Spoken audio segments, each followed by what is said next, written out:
everyone, and welcome to the October 20th, 2022 Planning Commission meeting. We'll call this meeting to order at 1:02. Ms. Fennessy, can we get a roll call vote, please? Or a roll call? Thank you. I'll go ahead and start with Chair Escobedo, Here. Vice Chair Bonderson, Here. Commissioner Bauke, Here. Commissioner Higgins, Here. Commissioner Lodge, Here. Commissioner Wardlow, Here. and Commissioner Wiscombe. Here. Thank you. We have a quorum. Thank you, Ms. Fennessy. We'll move on to preliminary matters, and we'll start with 2A, requests for continuances, withdrawals, postponements, or addition of ex-agenda items. Ms. DeBus, do we have any? Thank you, Chair Escobedo. We have none. And how about any announcements or appeals? Yes, I did want to announce that the project at 2315 Edgewater Way, which you reviewed on October 6th, that has been appealed by two separate neighbors to the City Council. We don't yet have a hearing date scheduled. Thank you.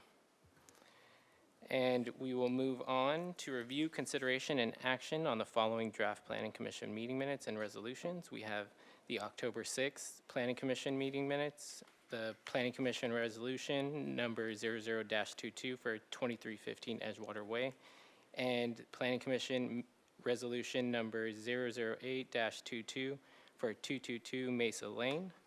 Are there any changes? Commissioner Lodge. Thank you, Mr. Chair. On page 4,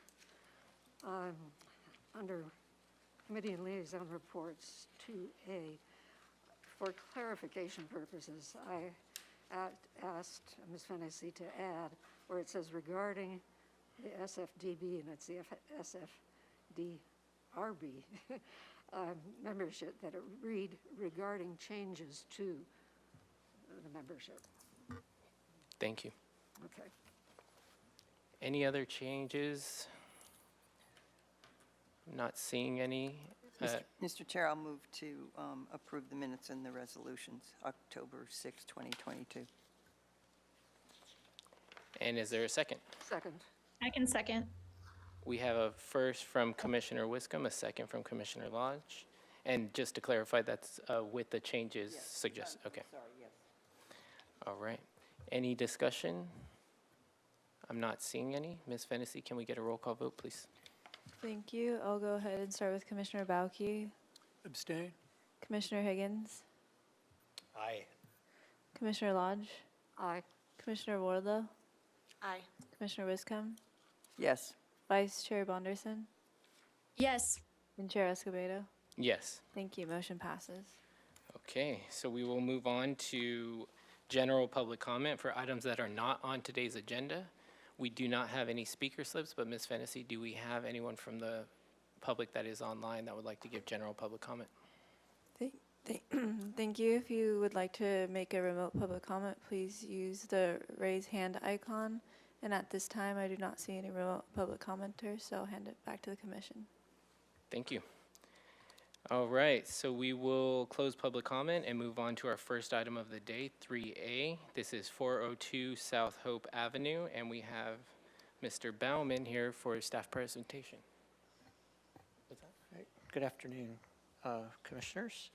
This project is a tenant or additions to an existing auto dealership at 402 South Hope. Let's see.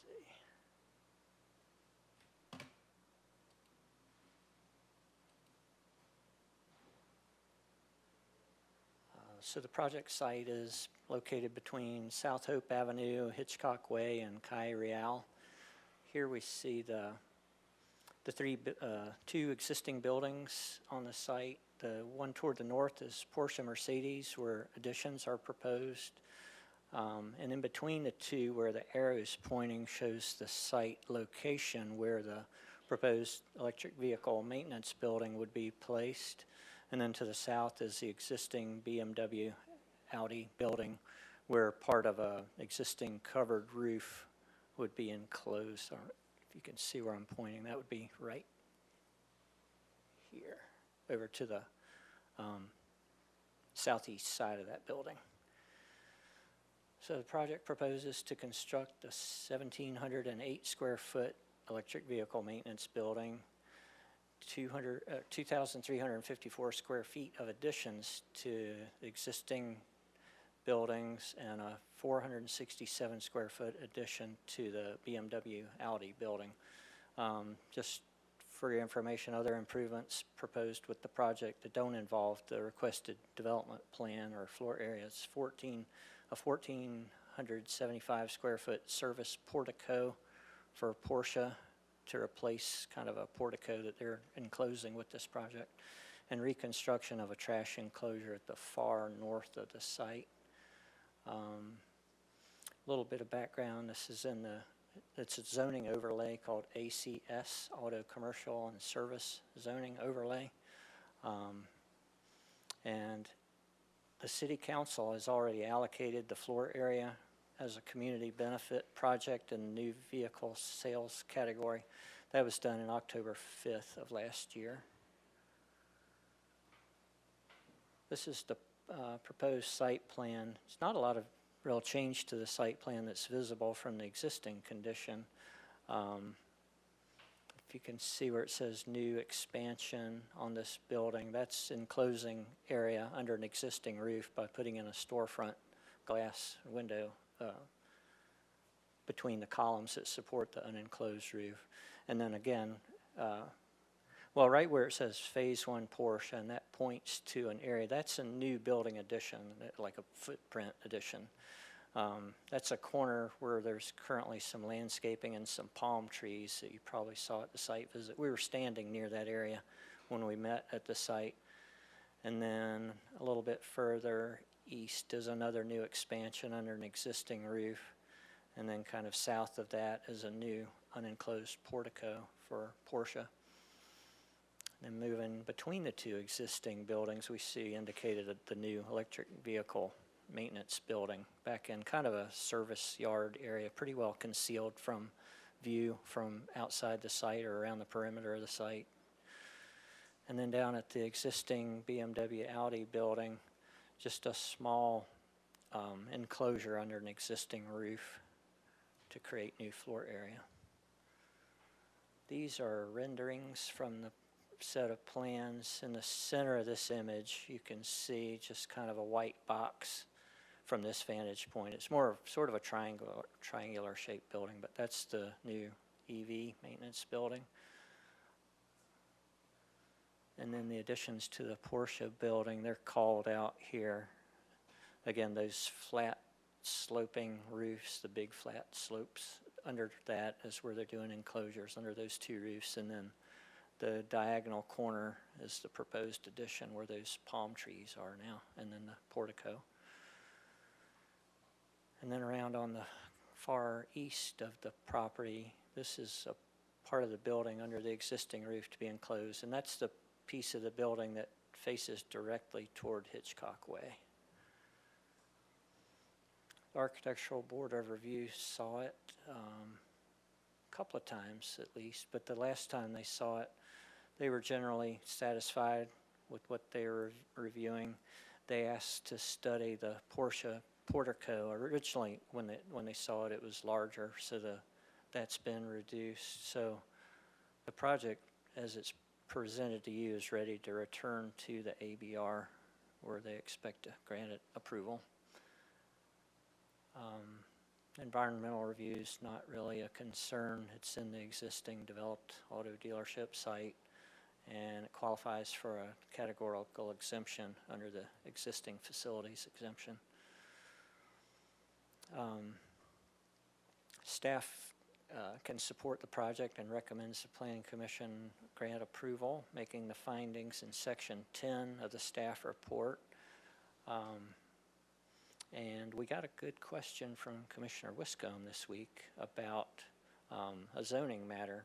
It was something that I missed in zoning review of the project regarding the bicycle parking. The project as it exists is non-conforming to the number of bicycle spaces. I think they have, I forget, 9, and they're proposing 3 more, something like that.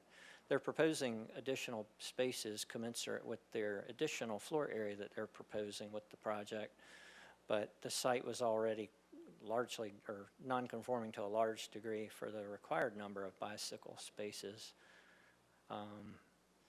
So we suggest adding a condition of approval that the project should provide the full number of bicycle parking spaces as required by the ordinance. And the ordinance in that, also pertaining to bicycle parking, the ordinance provides that the city's public works director can consider a reduction of the number of spaces pursuant to that code, and there's findings that the Public Works Director can consider. Probably the relevant finding to be considered would be that the project's not expected to have a high demand for bicycle parking. That's one of the ways the Public Works Director could grant that reduction, although I wasn't able to get that confirmed today before the hearing. So that's why we suggest approval to either provide the required parking or get the reduction from the Public Works Director. And then the findings to approve, there's these 4 findings to approve a development plan. I shortened this slide, the text on here. If you want to refer to the required findings, please refer to the ones as specified in the staff report. This is a little bit paraphrased, but basically complies with the zoning ordinance, which gets back to the bicycle parking I just talked about. Consistent with principles of sound community planning. We think it is because it's in addition to an existing established dealership and allows them to keep operating effectively. Will not have a significant adverse impact upon the community's aesthetics or character, et cetera. An architectural board of review finds that it's a good, I mean, it's not a huge change to the site, and the proposed changes are very consistent architecturally with the existing buildings and consistent with the policies of the Santa Barbara Traffic Management Strategy. And we attach some of the old resolutions for the property that get into more detail of what that existing transportation management program is for the site. It's been around for many years. So that concludes my presentation. Thank you, Mr. Bowman. And do we have an applicant presentation today? Okay. So with that, we will open up public comment for this item. And we do not have any speakers list for in-person public comment. But Ms. Fennessy, do we have any online public comment?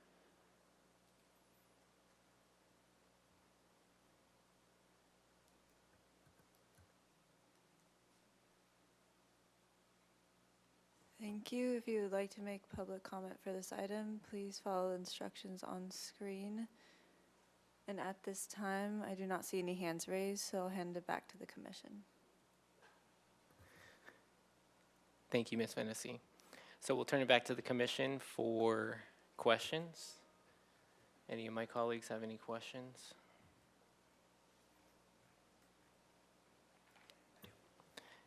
Commissioner Higgins. Thank you, Mr. Chair. So can you just explain the bike parking again? The whole site is non-conforming, and so the condition is to add the bike parking spaces pursuant to the addition? Well, they're proposing, Commissioner Higgins, to add the spaces for the additions, but Title 30, with regard to bike parking, but not auto parking, just bike parking, says that when you add a new building or significant additions to a developed site, that you have to bring the entire site up to code for bicycle parking. So they have to go back and correct the nonconformity for the bicycle parking and add the full number of spaces required for the entire floor area for all the existing development. or get that reduction approved by the Public Works Director. So it ends up being a total of 38 bicycle spaces required to bring everything up to code. And if they were to add just what is relative to the addition, that's the 3? Or how many? 4? Okay. 3 or 4, it's on the data. Staff packet says 4. Okay. That's fine. That's my question. Thank you. Or, I mean, the Public Works Director could approve something in between the two numbers. Right. Thank you. Thank you. Other questions from the commission?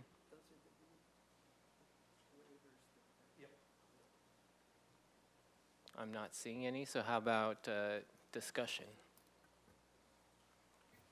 Commissioner Belke. Mr. Chair, on the bike space issue, I think we should hold firm and require the applicant to bring it up to compliance with current code. That's very much part of what we're trying to do from a circulation point of view citywide, and we shouldn't let these things just linger and be non-conforming any longer than they need to be. So I would support a motion that would make those amendments required to make that a condition of approval. Thank you. Other commissioner comments? Commissioner Wiscombe? Thank you, Mr. Chair. Sorry, I forgot to turn on my light. With regard to the bicycle parking reductions, the Public Works Director can find that, number one, this is from Mr. Baumann, who sent me the email. Number one, adequate site space is not available on the, on an existing development to provide bike parking. Or two, reduced bicycle parking is justified by reasonably anticipated demand. Or three, other criteria based on unusual or specific circumstances of the particular case as deemed appropriate by the Public Works Director.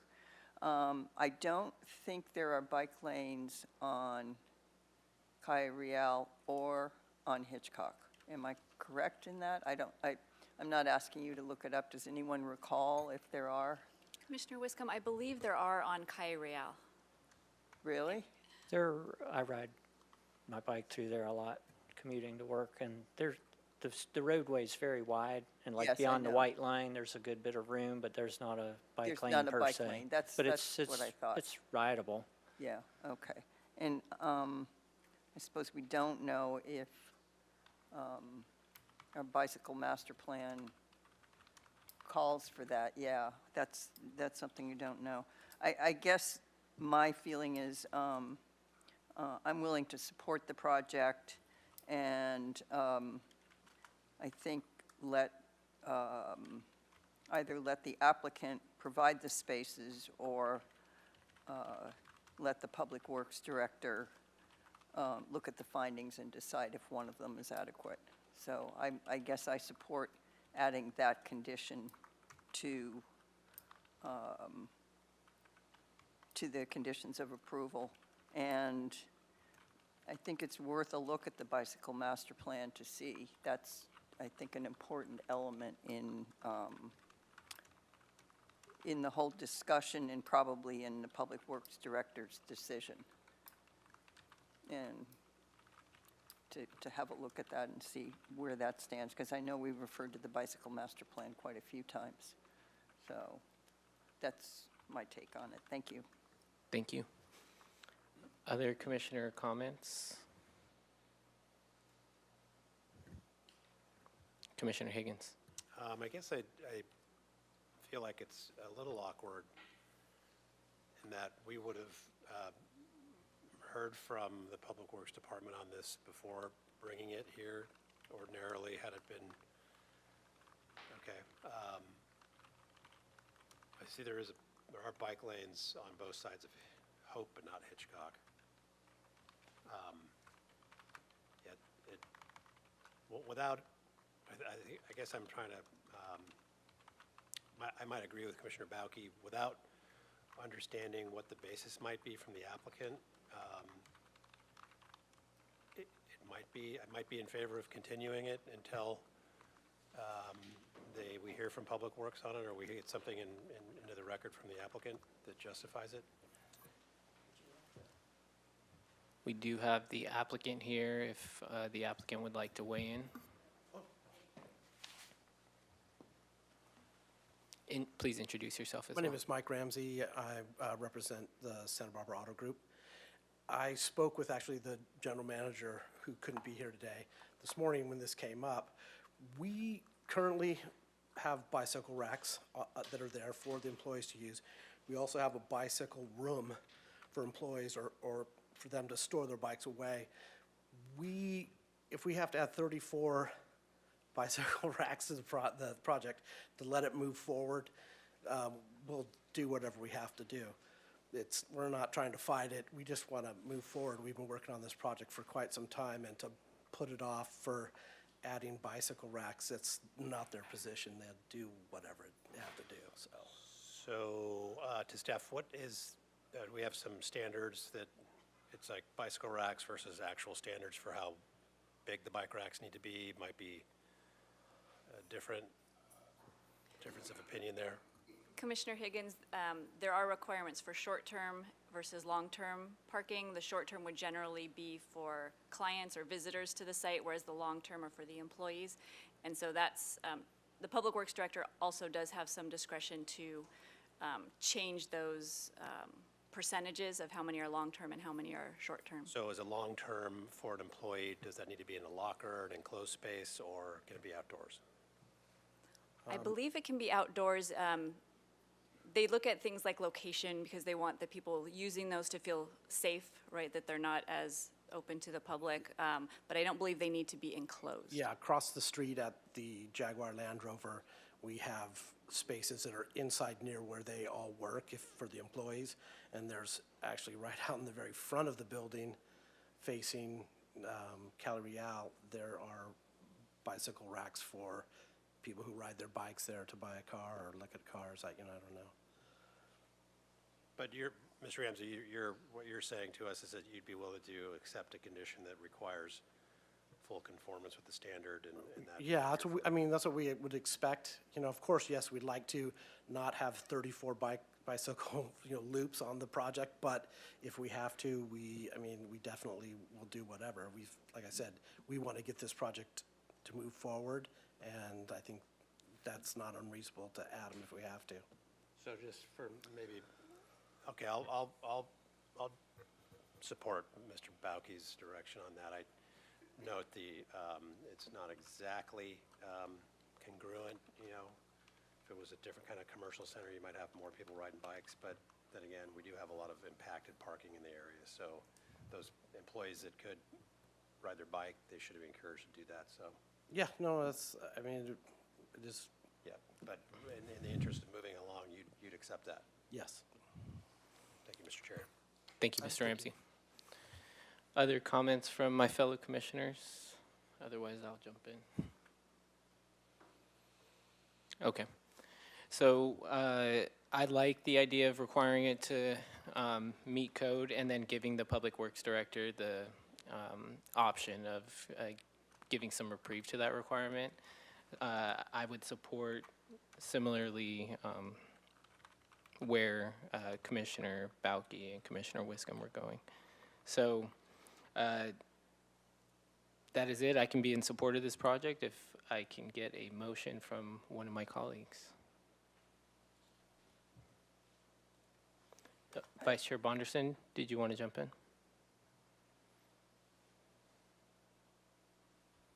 I would be happy to make the motion if you would like me to make the motion. Sure, go ahead. Okay, so I will just read it from, did my camera just go off? Hold on a second, I don't know what just happened. Let me see if I can turn this back on. I suppose I have a glitch in my internet, my apologies. Okay. We can still hear you, so- Vice Chair Bonderson. You know what,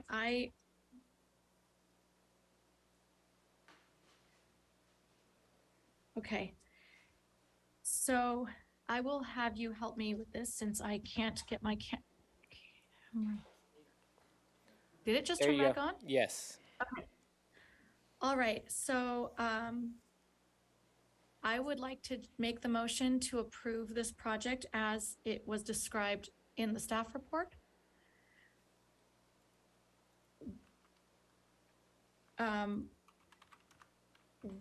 Would you like me to say more than that? You can just say outlined on page 5 of the staff report Yes. under findings for the development plan. Yes, outlined on page 5 of the staff report as described under the development plan. And Ms. DeBus, do we have to add language for the bicycle parking, or is that already outlined? Chair Escobedo, Mr. Bauman had language on the PowerPoint presentation, so if you could say with the condition recommended by staff, that's adequate. Yes.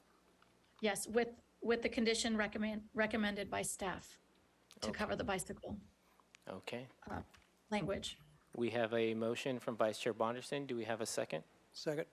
A second from Commissioner Belke. Any discussion on the motion?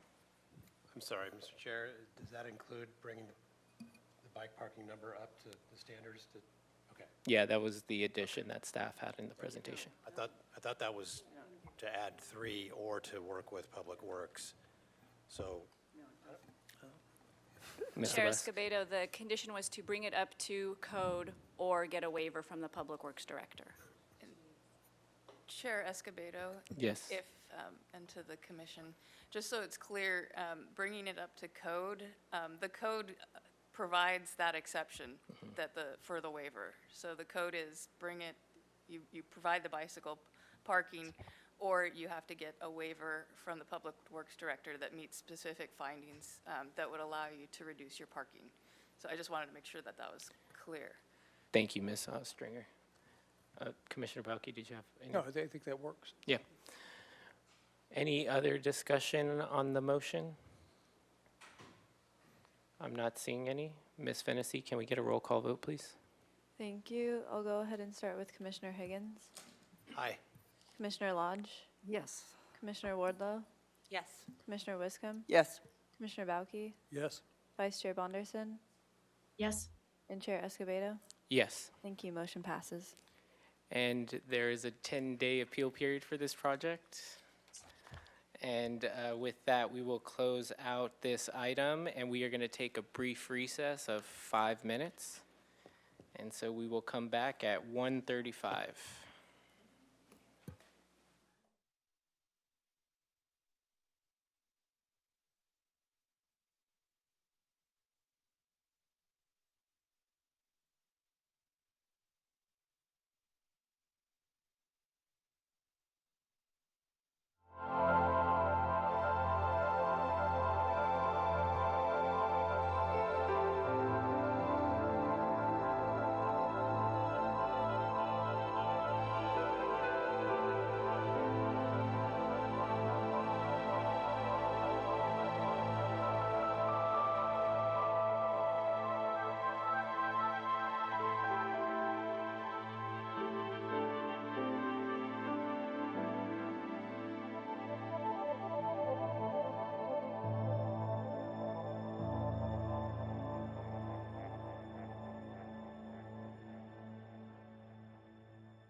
order at 1:37.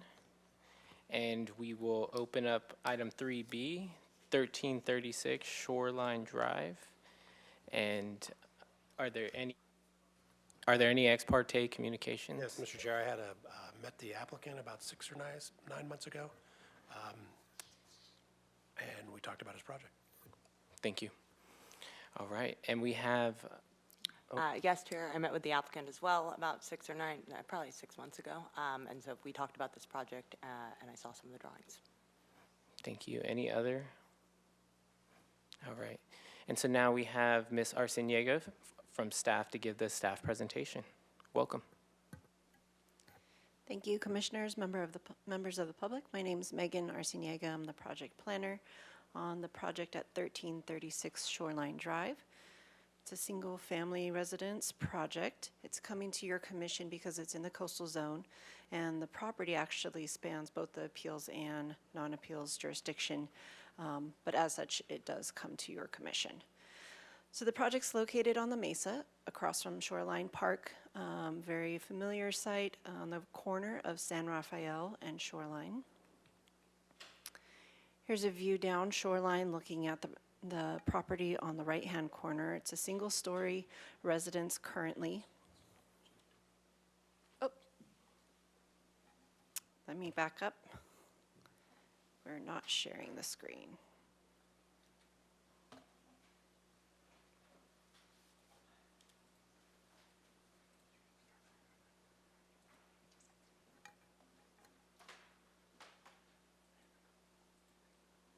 Okay, thank you for that. Okay, so we're at across from Shoreline Park on the corner of San Rafael and Shoreline Drive.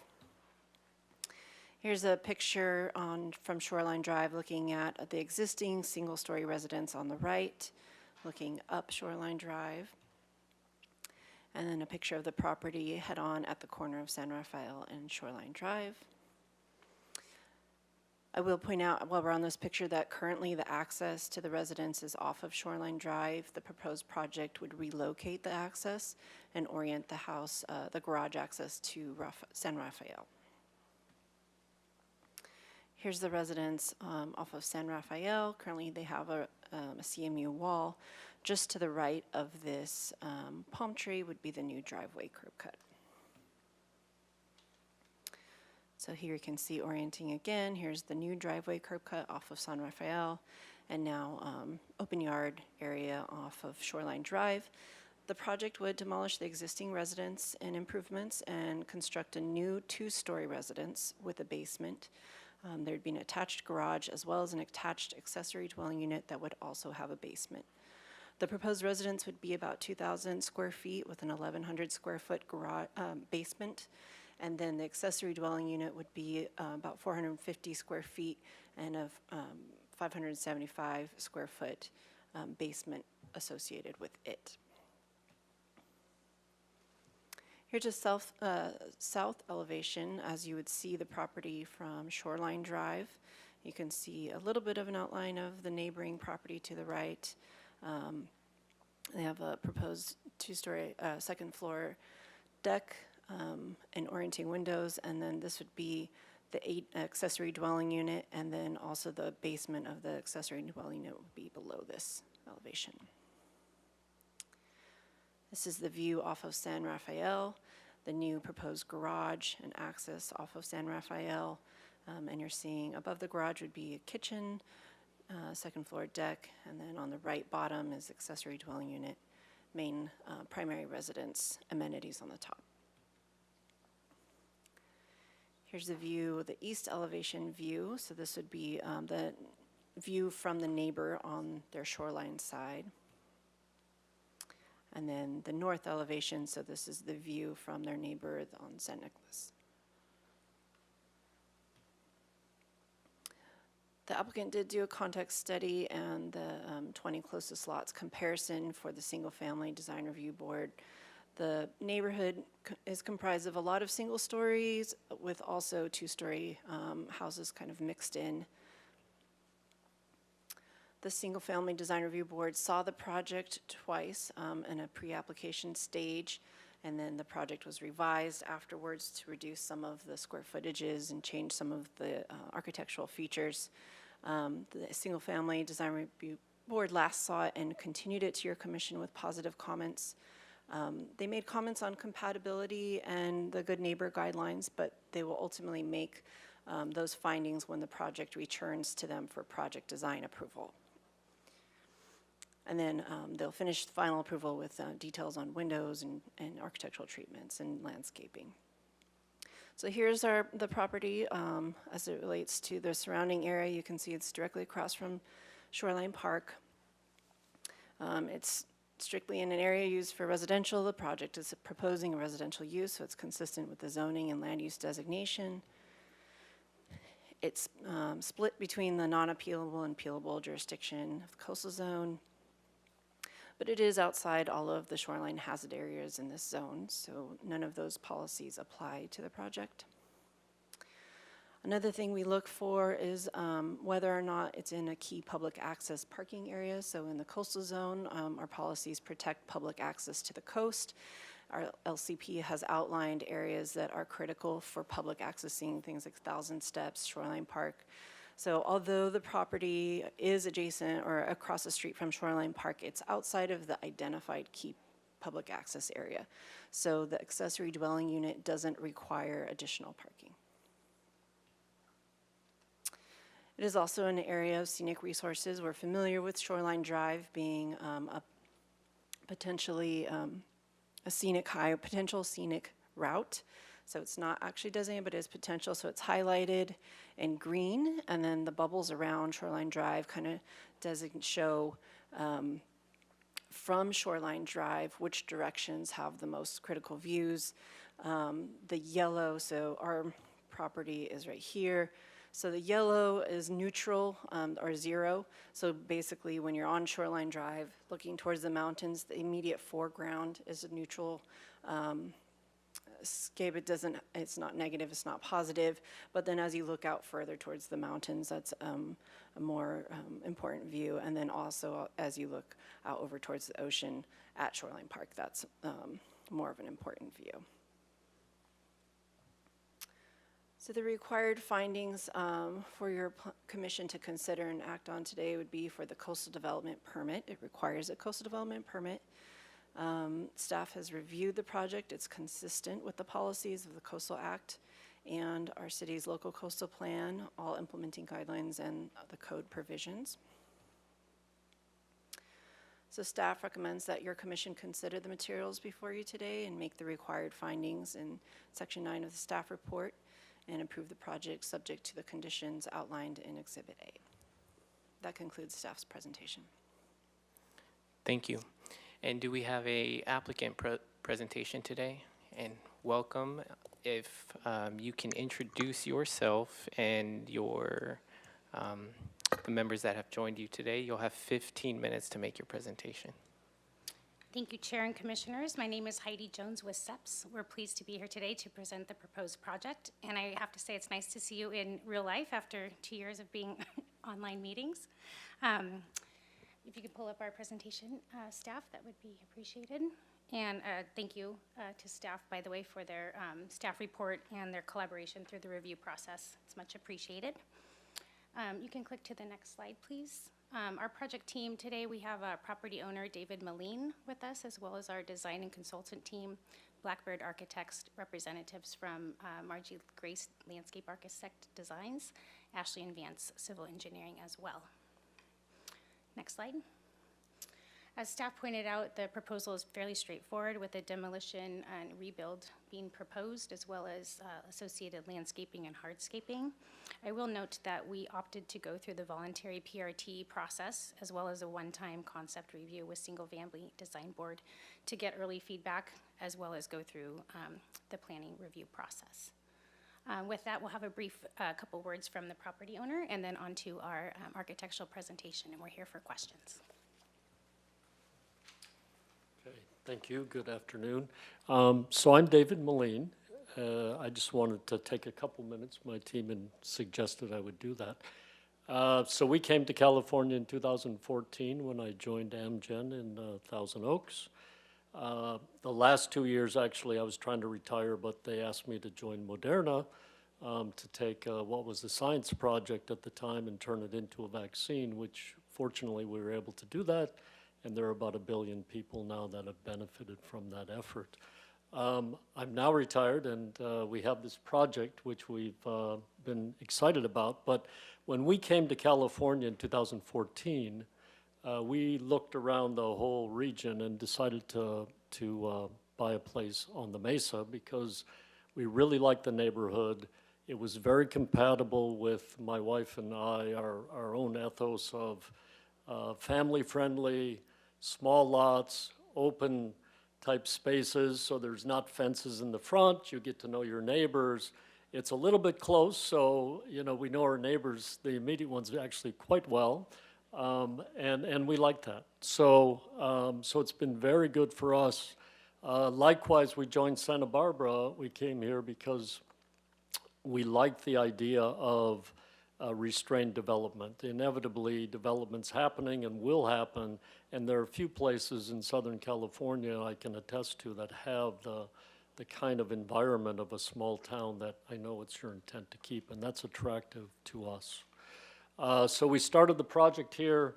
We acquired the property, which is 4 doors down from where we've been living, as we got ready to submit the first time to the Single Family Board, I reached out then. I took the drawings and started reaching out to the neighbors because I thought it was important for us to hear from them as we went through the process. My advisors had said I shouldn't be showing them the drawings before we submitted, but I took the risk and we showed the neighbors our drawings and got their input, and they'll talk about the many changes we've made both from their input as well as the design board, which I think we have a better project now. And I think it's a project that's very compatible with the objectives of the city and of the neighborhood, and certainly meet our own needs. So we'll listen today. We look forward to additional feedback, and we'll do what's necessary to complete this and get it going. So thank you for your time.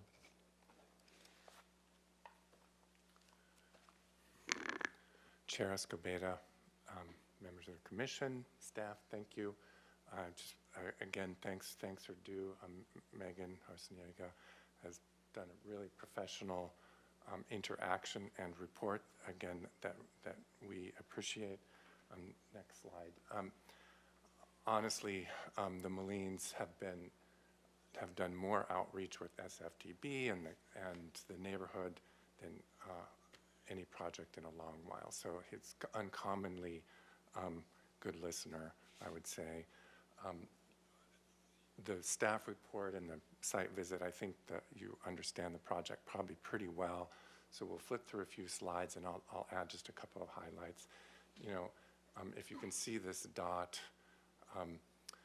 the project is laid out to share the space, as David Moline said, between their living and lifestyle and the street, the park, and the neighborhood.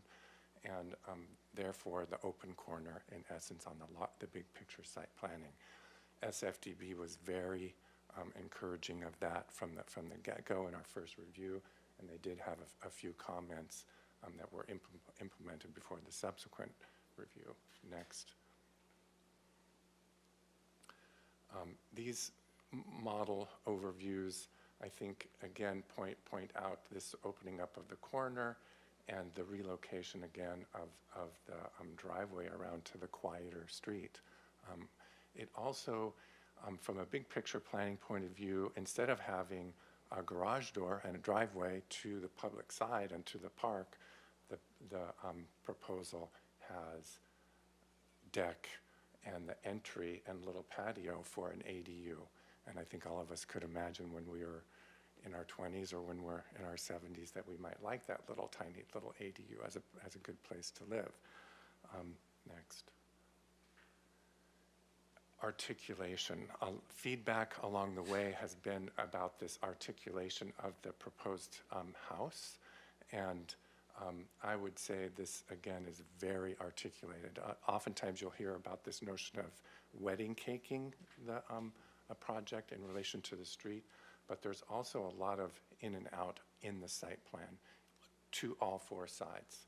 So in section in all four directions and in plan in all four directions, there's a lot of push me, pull you, which makes it lively and breaks down that massing. Next. I think you can see here, you know, the upstairs backs way off, and it is stepped in multiple places to the north, and the roof is also broken up as well. Next. This, I think, is a really good slide to just spend just a minute on. This gives you an overview pretty accurately of the context of the second floor plan shown here, and the site plans and aerial photos of the neighbors. And this also documents some of the changes that happened between the DART, sort of the initial DART review, the initial SFDB review, and the proposal that went to SFDB and that is here now. So one thing was that the house was previously continuous along this side, and that was moved back in order to interact more positively to the east. SFDB proposed that. There was also an existing sliver view from the north that was accommodated a little bit, and neighbor Bill Wolf up here felt better about the project, and so there was some interaction and response there.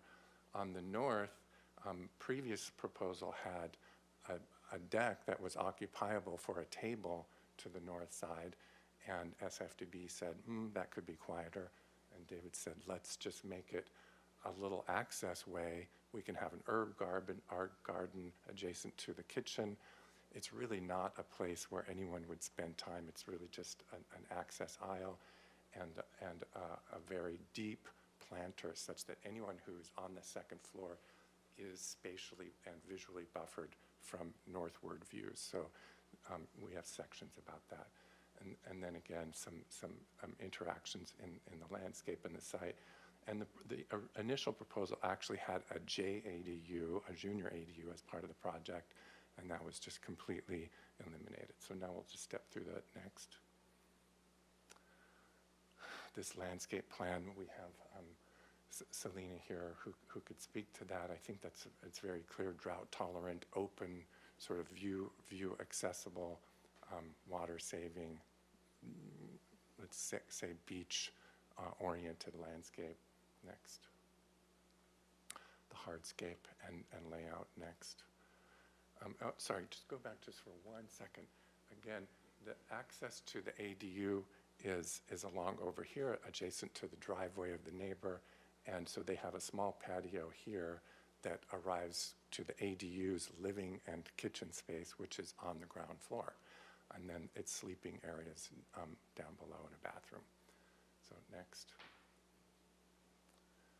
This is the basement plan, and so you can see down here the bedroom, bathroom, a light well here for the entry, and actual sort of light wells and for the bedroom and occupiable space downstairs. Then laundry, elevator, storage, and mechanical for the main house. Next. Ground floor, garage, primary bedroom, secondary bedroom, and the ADU, which fronts onto the street, very active. Next. Upstairs, which is basically kitchen, dining, and living with the powder room. So there's a closet up here, and it's an upside-down house, which is common in beach neighborhoods, where the active space is on the second floor. You can see here the way that northward walk aisle works. Next. Broken up roof massing was another thing that SFDB asked for. We had a simpler roof before.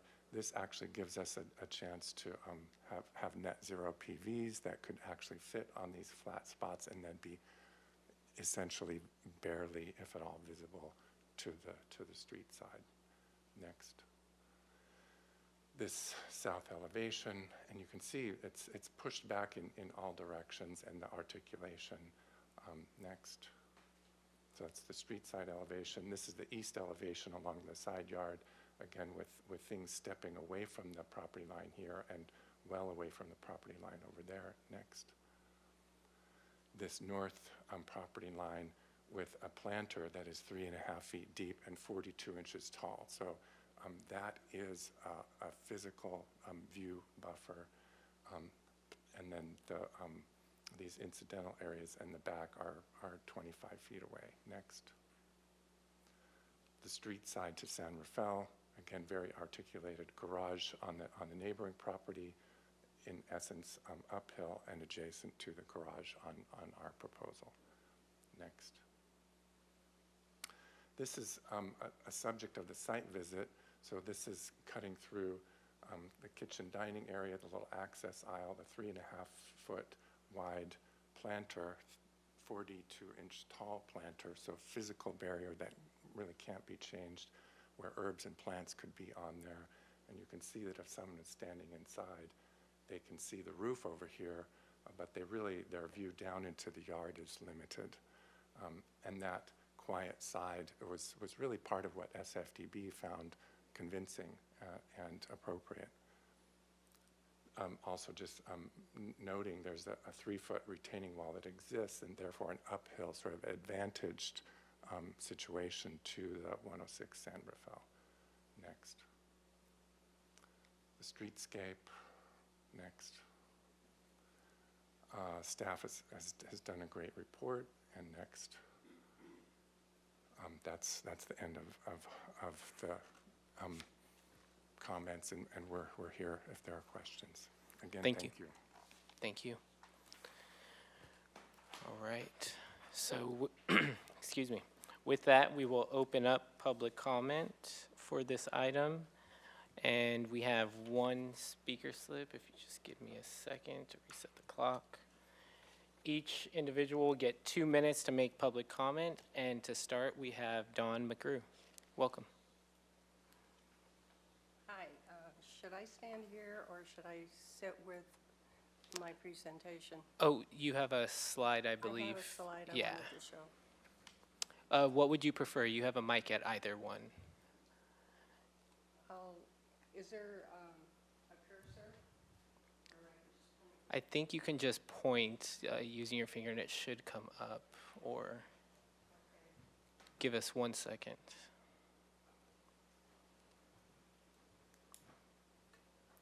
All right, and I will Okay.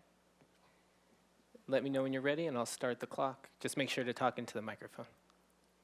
Hi, I'm Dawn McGrew. I'm the neighbor to the north, and I have 7 written points in my written comment letter, and they all still stand. But since I have just a short time for an oral presentation, I wanted to point out that last night when I was getting ready for my oral presentations, I went back and I reviewed the Single Family Design Board video from July 18th. And at one point, the commissioner is asking the applicant what was done to address my view concerns. And so the applicant put on the slide, and this is a presentation, it's a screenshot from that video. You can see this point is at 2 hours and 9 minutes into the video, so you can go back and see more. One of my points in my written comment is that I did not feel that the scale of the neighbors was the same scale as the project, and things were misleading. So in the video, you can see, oh my goodness, I'm shaking. In the video, you can see the cursor hand where the applicant is talking about how this is the roof of the kitchen, and I was objecting to the kitchen window looking into my yard and into the interior of my house. And here is, my goodness, I have no physical disabilities, I'm just nervous. Here is the garage of my house. They have the roof of 1336 equal with the garage of my house. It is not, that is not the case. That is because these block images are bigger in scale than the project. Ms. McGrew, if you could finish your thought. Pardon? If you could finish your thought, your public comment time is Oh, my wrapped up. goodness, already? Yeah. All right. One of my requests of the Planning Commission is not to make final decisions until all the renderings of the neighborhood scales, whether it's the street silhouette or the block houses like this, are taken into proper perspective. I think the single-family design board was misled with what was presented July 18th. Thank you. Thank you, Ms. McGrew. We don't have any other speaker slips for in-person public comment, but Ms. Fennessy, do we have any online public comment? Thank you. If you'd like to make remote public comment, please use the instructions on screen. And at this time, I do not see any hands raised, so I'll hand it back to the commission. Although we did receive 2 written correspondence letters from Robert LaCava and Don McGrew and Patrick C. Wade, and those were distributed to the Planning Commission prior to this meeting. And we had one person walk in, and if you'd like to give your public comment on this item, this is for 1336 Shoreline Drive, and then you can fill out the form afterwards. Okay, great. Yeah. And if you could just introduce yourself with your name. And you'll have 2 minutes to give your public comment.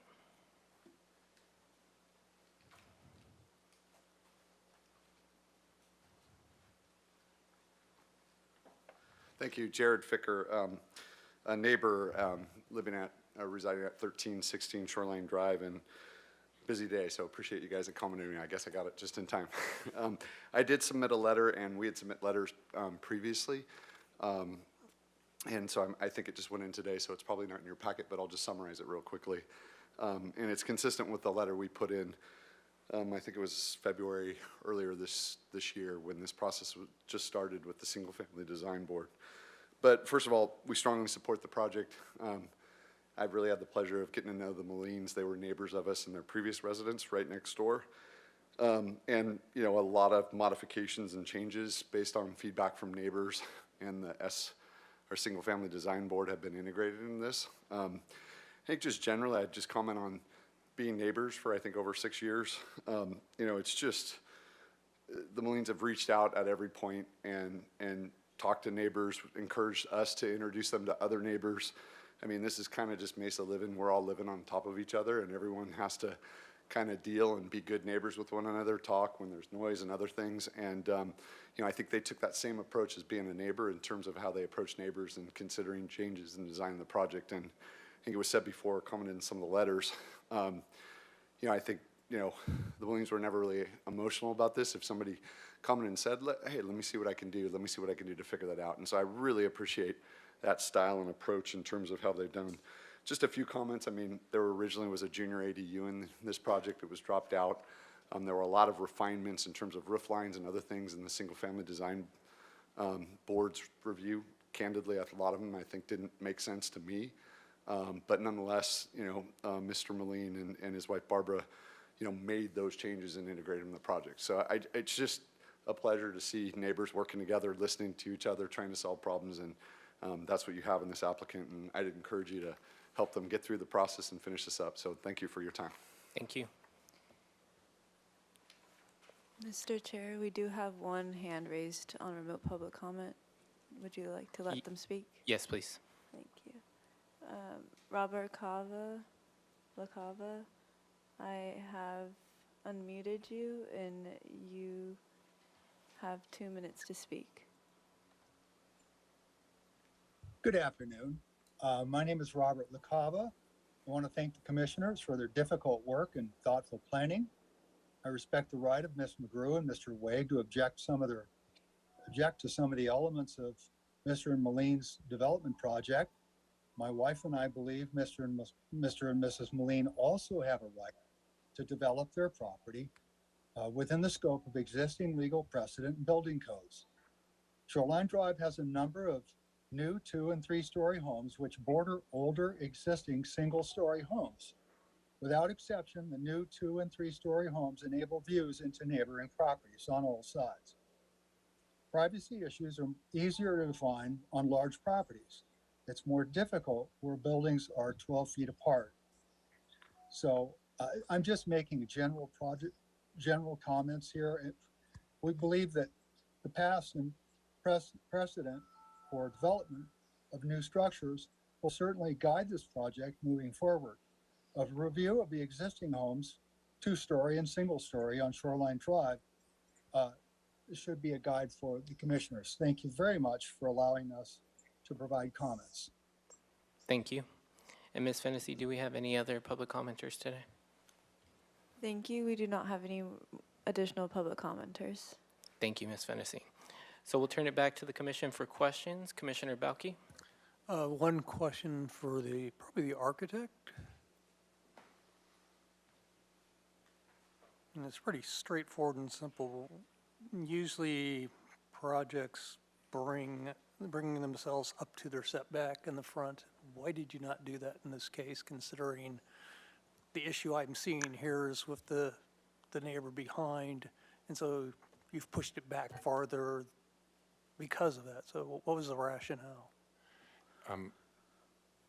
Chair and Commissioner, the rationale is discussed with SFDB and others was that it's a corner lot with a larger setback on 2 sides. And so all of the corner lots there sort of like face an interesting challenge. So we have a north-south running property parcel, and we could just go to slide 10 on there, I think is one of the best overviews.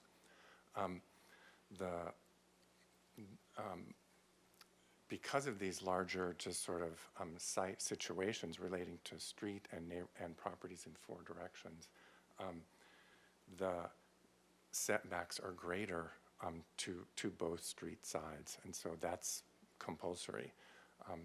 There's a little bit of leeway in the back, and in essence, again, this is a very accurate depiction of the situation based on orthographic photography and the survey. So I think this is quite reliable here, that the garage and this upstairs, in essence, correspond to the garage locations, and it is the quieter side. And that allows then the greater space to be, to take advantage of and overlap with the public side. So the Molines are happy to have their yard be on the front to, in essence, avoid criticism that many other projects have received that they are too imposing on the public realm. So it's stepped and wedding caked in all 4 directions, with the quiet side to the north and a quiet side to the east. That's in essence, the response that was recognized positively by SFDB. Okay, thank you. Thank you. Commissioner Wiscombe, and then Commissioner Higgins. Thank you, Mr. Chair. This is also for the architect. So at the July 18th, 2022 Single Family Design Board, the minutes from that meeting, number 2 said, board finds reduction in size of north deck and proposed screening aesthetically appropriate. So what was originally proposed for the north deck, for the depth of it, and I assume they're talking about the depth of the deck, and how much did you reduce it? By 65%. So it's at 34 to 35% of what was originally proposed. So there was a larger deck proposed here, again, able to accommodate a dining table and just outdoor sort of dining. In essence, we added a little bit to this one right here in the middle, which is sheltered and more on the street side and the Parkview side. And again, the Molines, just actually as a design and quieting proposal, we're proposing this that has a deep planter with planting that can be accessed. If we wanted to have a planter out there, we needed to get to it. The family wanted to just have this little herb walkway in essence with this physical buffer. So anyone here really can't even get to the edge. And again, this sort of the adjacency, if you will, around this angling corner is to the side of the garage. So, okay, and how deep is it now? Is it, I mean, you handed this out at the site visit, and Yeah. unfortunately, we can don't all have go this, but it to- looks like is it, There's one backup slide, which is is slide it door, is it the slide you handed out? It is, and we have that in here, which is, I think. Okay. Just, you don't really need to show it, but the slide, well, if you have it available, but the slide shows the door leading out to the deck, and doors are what, 3 feet wide? This is, you can see it's labeled here. The actual walkway is 4 feet wide, and it's a 3-foot door. And then here you can see it's 3'6" overall from outside to outside of a physical barrier of the planter. And the distance from property line to this wall is Okay, so the deck is 15 feet. 4 feet wide, and the planter is? Three and a half feet wide. 3.5, okay. And what do you anticipate in that planter? Was there I don't think there was a drawing done for that planter, right? There really isn't a planting plan per se of that planter, but it's anticipated there would be herbs and so forth, things between 0 and 2 or 3 feet tall. you know. Okay. So And it's the planter is how tall in itself without any plants in it? 42 inches. 42 inches, so then you get the plants in it, okay. And it's certainly not deep enough to put any chairs out, because by the time you get out the door, the chairs would block the walkway for the, yeah. Correct. Okay. And I think that's all I have for you. Thank you so much. And I just wanted to, we talked on the site visit about the palm tree by the driveway. And you probably didn't, Ms. Arciniega didn't have enough time to look into that with the city arborist, but can we make that a condition, or did you have time to? Chair Escobedo and Chair Commissioner Wiscombe, yes, I spoke with the city arborist. He does anticipate they might encounter roots of the palm tree, but that's pretty standard. There's requirements that they use a tool that cuts them cleanly to prevent pulling and dismantling the roots. So the city arborist could oversee that. They just have standard requirements that they would have them follow. Okay, I appreciate your checking with him. So we could add a condition of approval that the arborist be on site to examine the tree and do the proper root pruning if necessary, and if the tree is compromised, that the tree gets replaced in a location that's suitable to the arborist. Is that? That is correct. Yeah. Okay, good. Okay, fine. That's my only questions, Mr. Chair. Thank you. Thank you. Commissioner Higgins? For staff, the slide that was just on with colored site plan, Just a sec.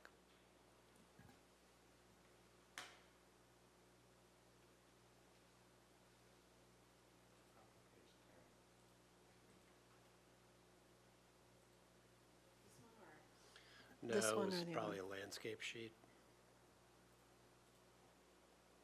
Yeah, that one. What's the, is that the second level in that blue oblong-looking shape on the north side that could be construed as a swimming pool? Is not a swimming pool. It's is that the planter? Is that the deck area, or? That's the deck Okay. area. Didn't see that in our plan set, so. And for the project architect.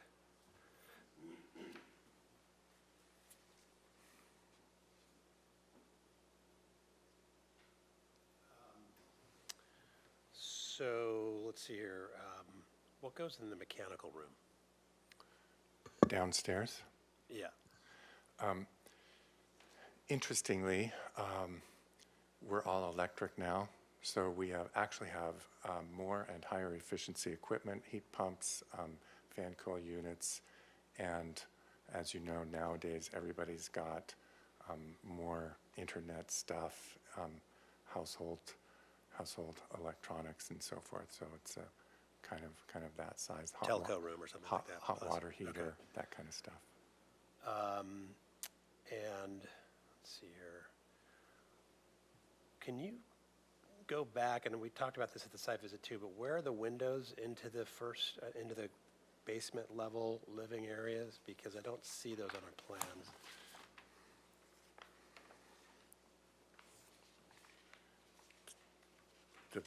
The basement plan is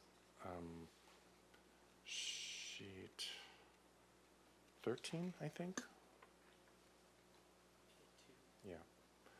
So here's the entry upstairs and a light well, in essence, that goes down in that allows light along this entire side to the downstairs entry. And then the windows that have a light well where you would actually be able to, for safety reasons, be able to climb out as well, are here from this room and from this room. So I'm not seeing where those windows are. Is that because they're really on the second level? They're just above the grade in essence, but in essence there is a window continuous there and there. I have coffee hands too. Excuse me, Commissioner Chair.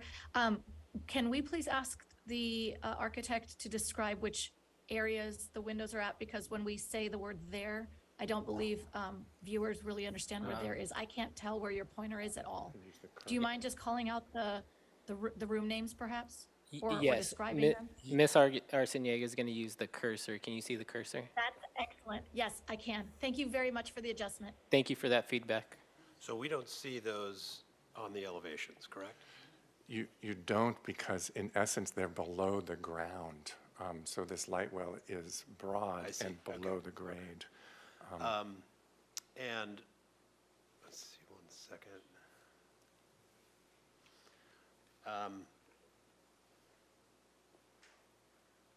Were you asked or did you consider whether or not the storage and the garage could be moved further east?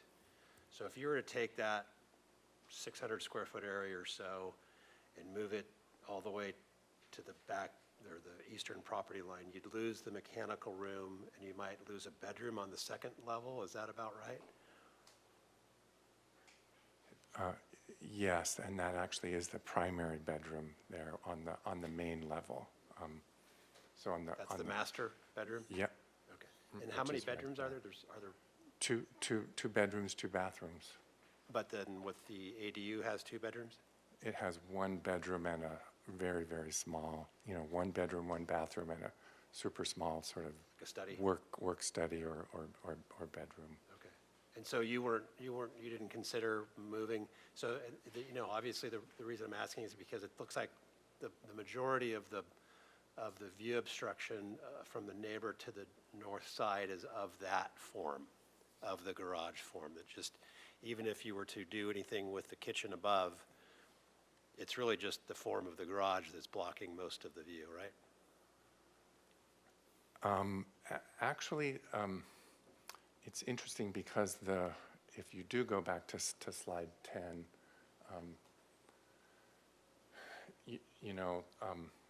the view obstruction, if you want to talk about that, is angling no matter how you slice it. And because the garage is literally 3 feet below, again, everything is sort of reduced in size between these 2 properties because of the uphill-downhill relationship. So raking views here frankly are mostly obscured by existing fences on the northerly neighbor's property. And then there's the question of the interaction between quiet spaces on one property and this sort of side yard space backyard space on the other property is to all of us. Okay, so it sounds like you weren't asked to study that, moving it, sliding parts of the structure east. No, that never came up. And again, generally speaking, we're asked to not devote more of the parcel to car circulation and driveway than necessary. That's fair. And on that note, the storage, the 600 and some odd square feet of storage,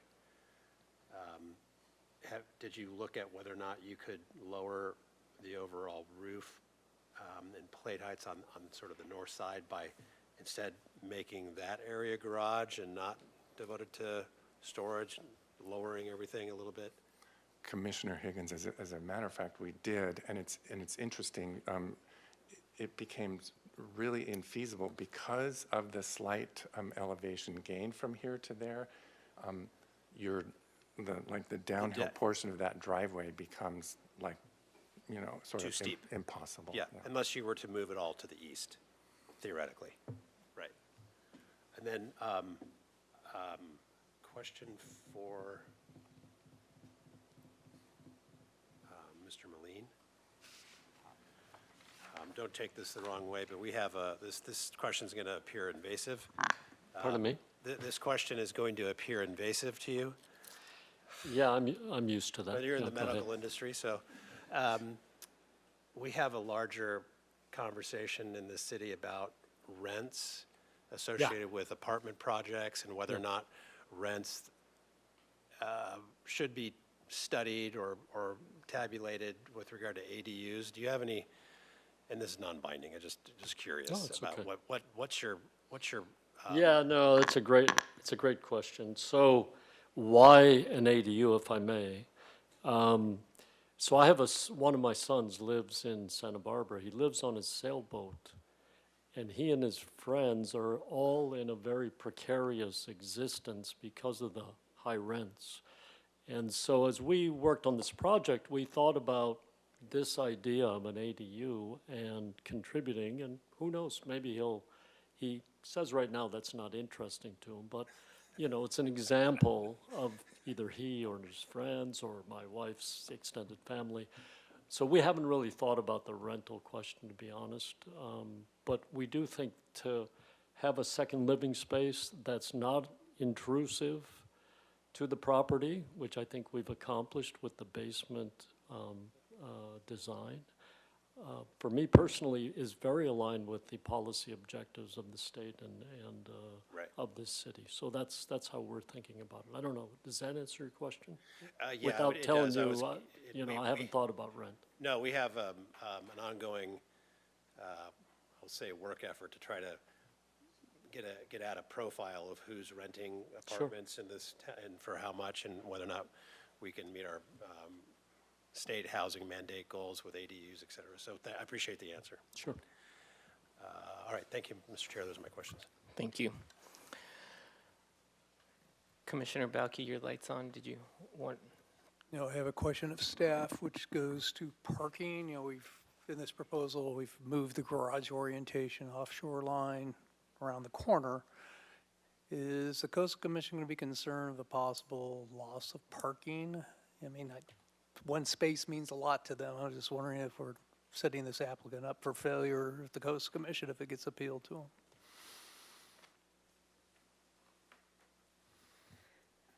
Commissioner Balke, we haven't considered that as something that they may be concerned about.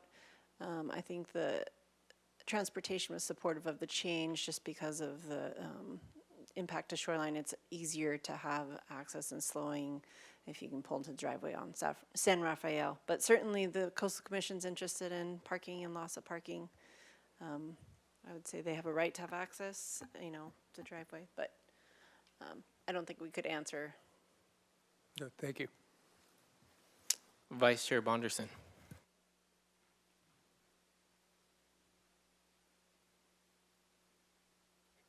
Thank you. I wanted to follow up on a question. I know, Ms. Arciniega, you mentioned it. I want to make sure that it's clear. This is a project that has a requirement for 2 covered spaces that accommodate the residents. And for the ADU, I don't see any required parking. Is that because of its vicinity to public transportation? Chair Bonderson, that's correct. It's within a half mile of public transit. Thank you. And I assume from my knowledge, and please correct me if I'm wrong, it doesn't matter if the ADU is used as a 1-bedroom or a 2-bedroom in a case like this. It just stays inside of the limitations that accommodate the vicinity to public transportation. Is that correct? Yes, that's correct. Okay. And so therefore, if the ADU or the owners, for any reason, have additional parking, does it just go onto the street? That's where we expect cars associated with this project to funnel into, right? Just street parking? Yes. Okay. I would like to ask if it's possible, either the applicant or the owner, we have, as I see here in the chart, approximately 1,704 square feet of the basement that's not included in the FAR. I would like to ask if you could please list what those areas will be used for.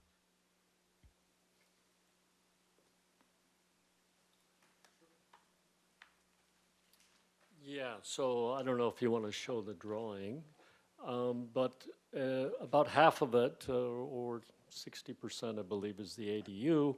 The design we have in mind is that we had an upstairs room to allow the resident to be able to enjoy the outdoor view. In fact, they'll have an ocean view.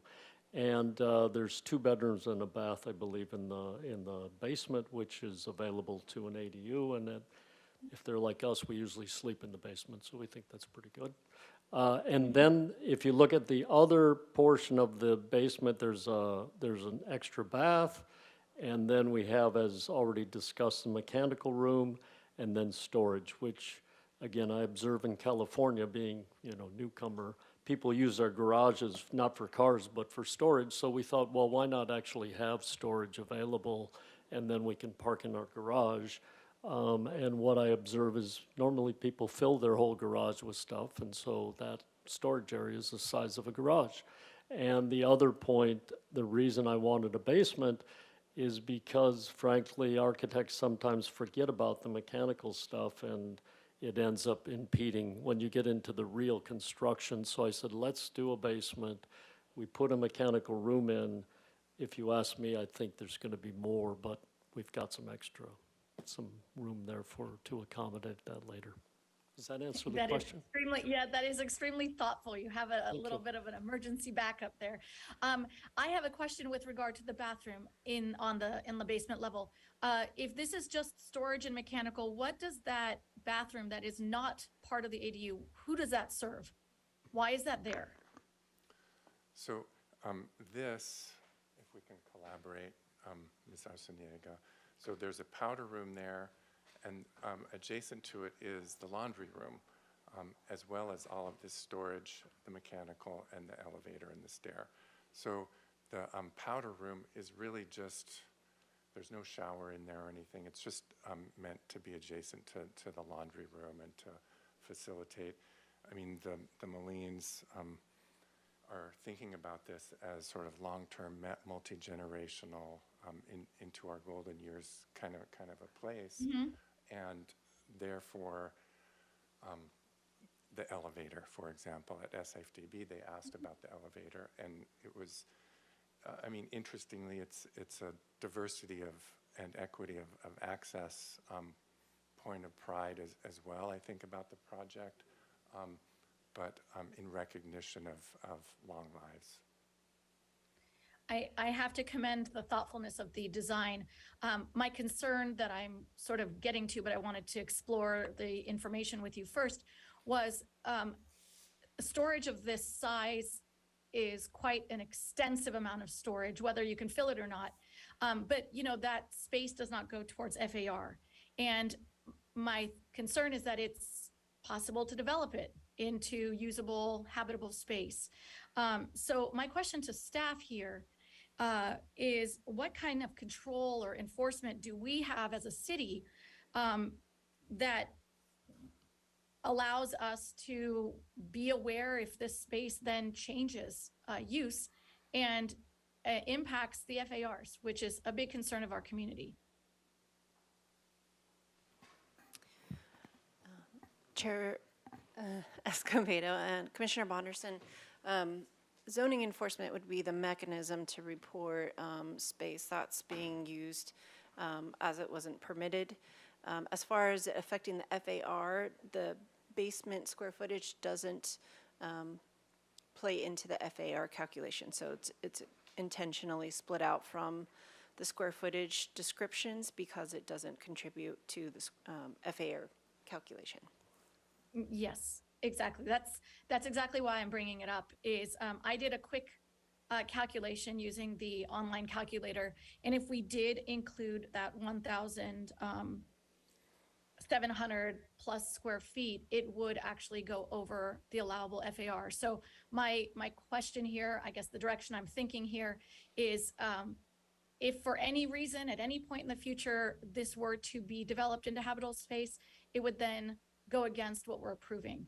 And how would we, or would we even hold them accountable for that? That's the reason I'm asking about the enforcement mechanism and how that might change. This is a what if, this is a hypothetical, but it is a thought that crossed my mind. So back to staff, is that just something that if it does come up and someone's aware of it, they call in a violation, that's how we handle it? There's no other mechanism, is that correct? Thank you, Vice Chair Bonderson. If we got some type of complaint that the space was being used as habitable space, that would in fact be a building code issue. However, it does not affect the FAR because that floor area doesn't count towards FAR whether it's habitable or remains as storage. So it doesn't affect that in any way. Thank you, Mr. Busk. And actually, that's exactly where I was going. Is that because it's basement? That is correct. It's basement and it's hidden, and the purpose of the FAR has to do with mass, bulk, and scale. And because it's below Above grade, ground. it doesn't affect that. Thank you, thank you. That is exactly what I wanted to hear. I wanted to confirm on record.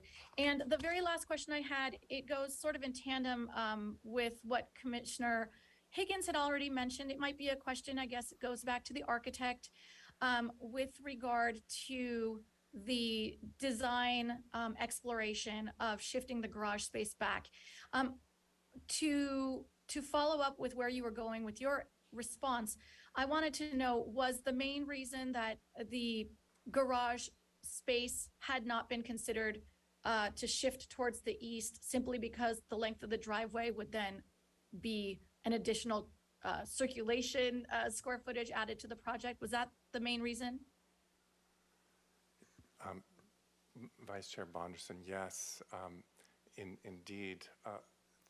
The whole strategy of the site is to effectively take advantage of the square footage for living, and therefore every house on the mesa pretty much has their garage on the front yard setback.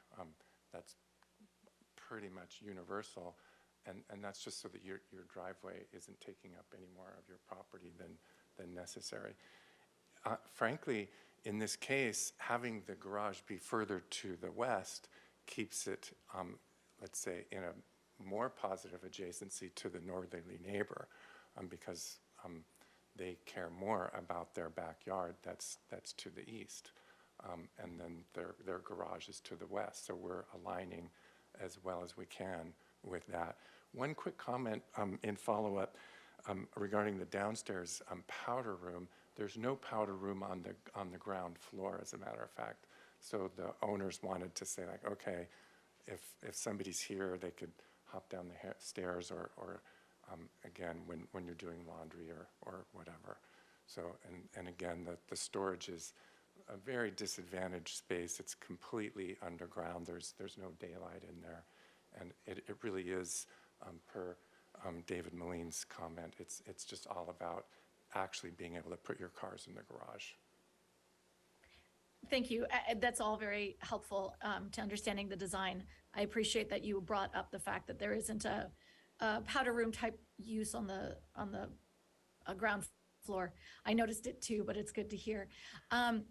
So my other question has to do with, in the event that there may be some sort of next step consideration for the northern neighbor. The balcony that is off the kitchen, I understand it's narrow. I understand the depth is just a bit more than the door opening onto it. And it's really not anyone's business what someone might use that for. But if it were to be removed completely, just close that door up and remove the balcony, would it aid any further with the sense of visual intrusion onto the neighbor? And if so, would that be something that you may consider? Vice Chair Bonderson, those two questions. I mean, I could respond to the design question, which is yes and no. Interestingly, the planter is higher than the plate of the mast below, and then any plant materials that could grow there, again, has a soft edge that is, in essence, the element that the neighbor to the north would be able to see, a planting element as opposed to a built element. So that, you could argue it either way. We're getting into description of the experience, but we felt the plant material was the better experience and the quieter, more screening element. As to whether or not the owner can forego the walkway, I That's do okay. what they You say. don't have to go any further. Your response was adequate enough for my interest. That concludes my questions. Thank you so much for your patience. Appreciate your responses. Thank you, Vice Chair. Other questions from the commission? Okay. I have one for you before you sit down. So you spoke about the roof just briefly. I'm just curious. I know it can support solar. Is the plan to add solar? Solar would definitely be foreseen, and it's actually required by code, Chair Escobedo. So the minimum probably gets you to around 30% of net zero, and the owners are certainly planning to proceed towards full net zero, and it's an electric project, so more PVs is better for the grid and better for the property owner. Actually, we were hoping for more solar, but we were required to have a peaked roof because flat roofs are apparently not well received here. So, so it's narrowed the amount of solar we can have, and we conform to the direction that we were given. Thank you. All right. And then my next question is actually for staff. And it's a general question about FAR, because I think in the last few commission meetings, this has come up before, where I guess I'm curious, when do we count an ADU for FAR and when do we not? Because I think this is the second time in a few weeks that we've seen this, and I'm a little confused at when it's included and not. Chair Escobedo, it's counted in the coastal zone and not counted in the inland areas. Oh, it is counted everywhere now. Okay, I stand corrected. So Everywhere. ADUs are counted in the FAR. As part of the FAR now. So, because I think this is the second time in an applicant letter, they've highlighted the fact that it shouldn't be counted. And I think in the last project, it tipped it over the scale so that it had to come to us. And what is the disagreement there? Chair Escobedo, what happened was, under the state law, it was not counted.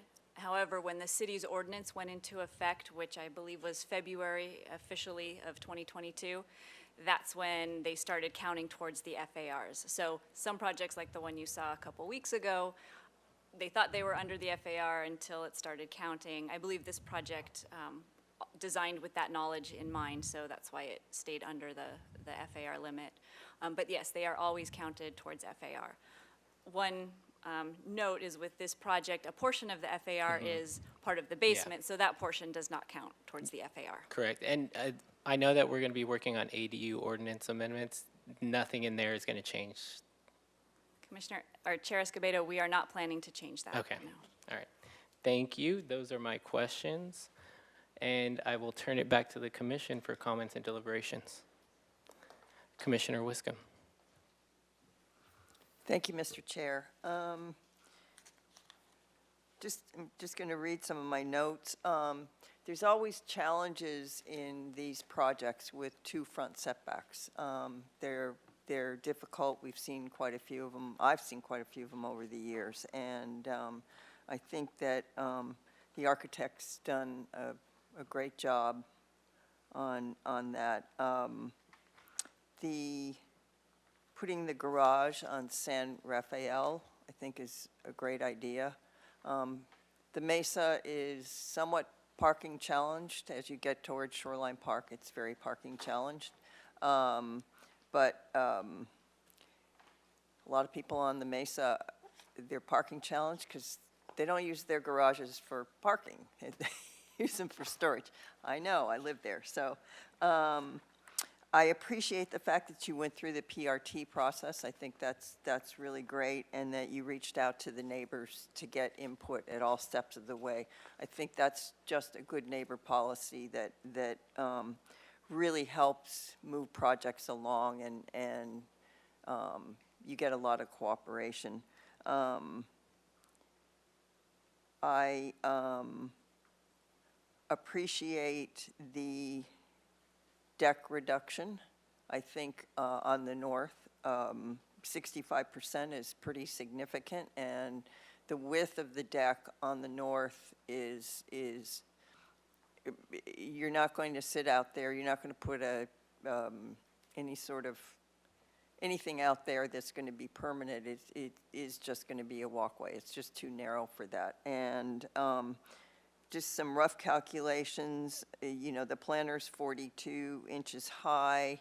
When you add plants, you get 54 to 66 inches high. So I think the purpose of the planter is to provide a view of kind of a green screen, and that's important.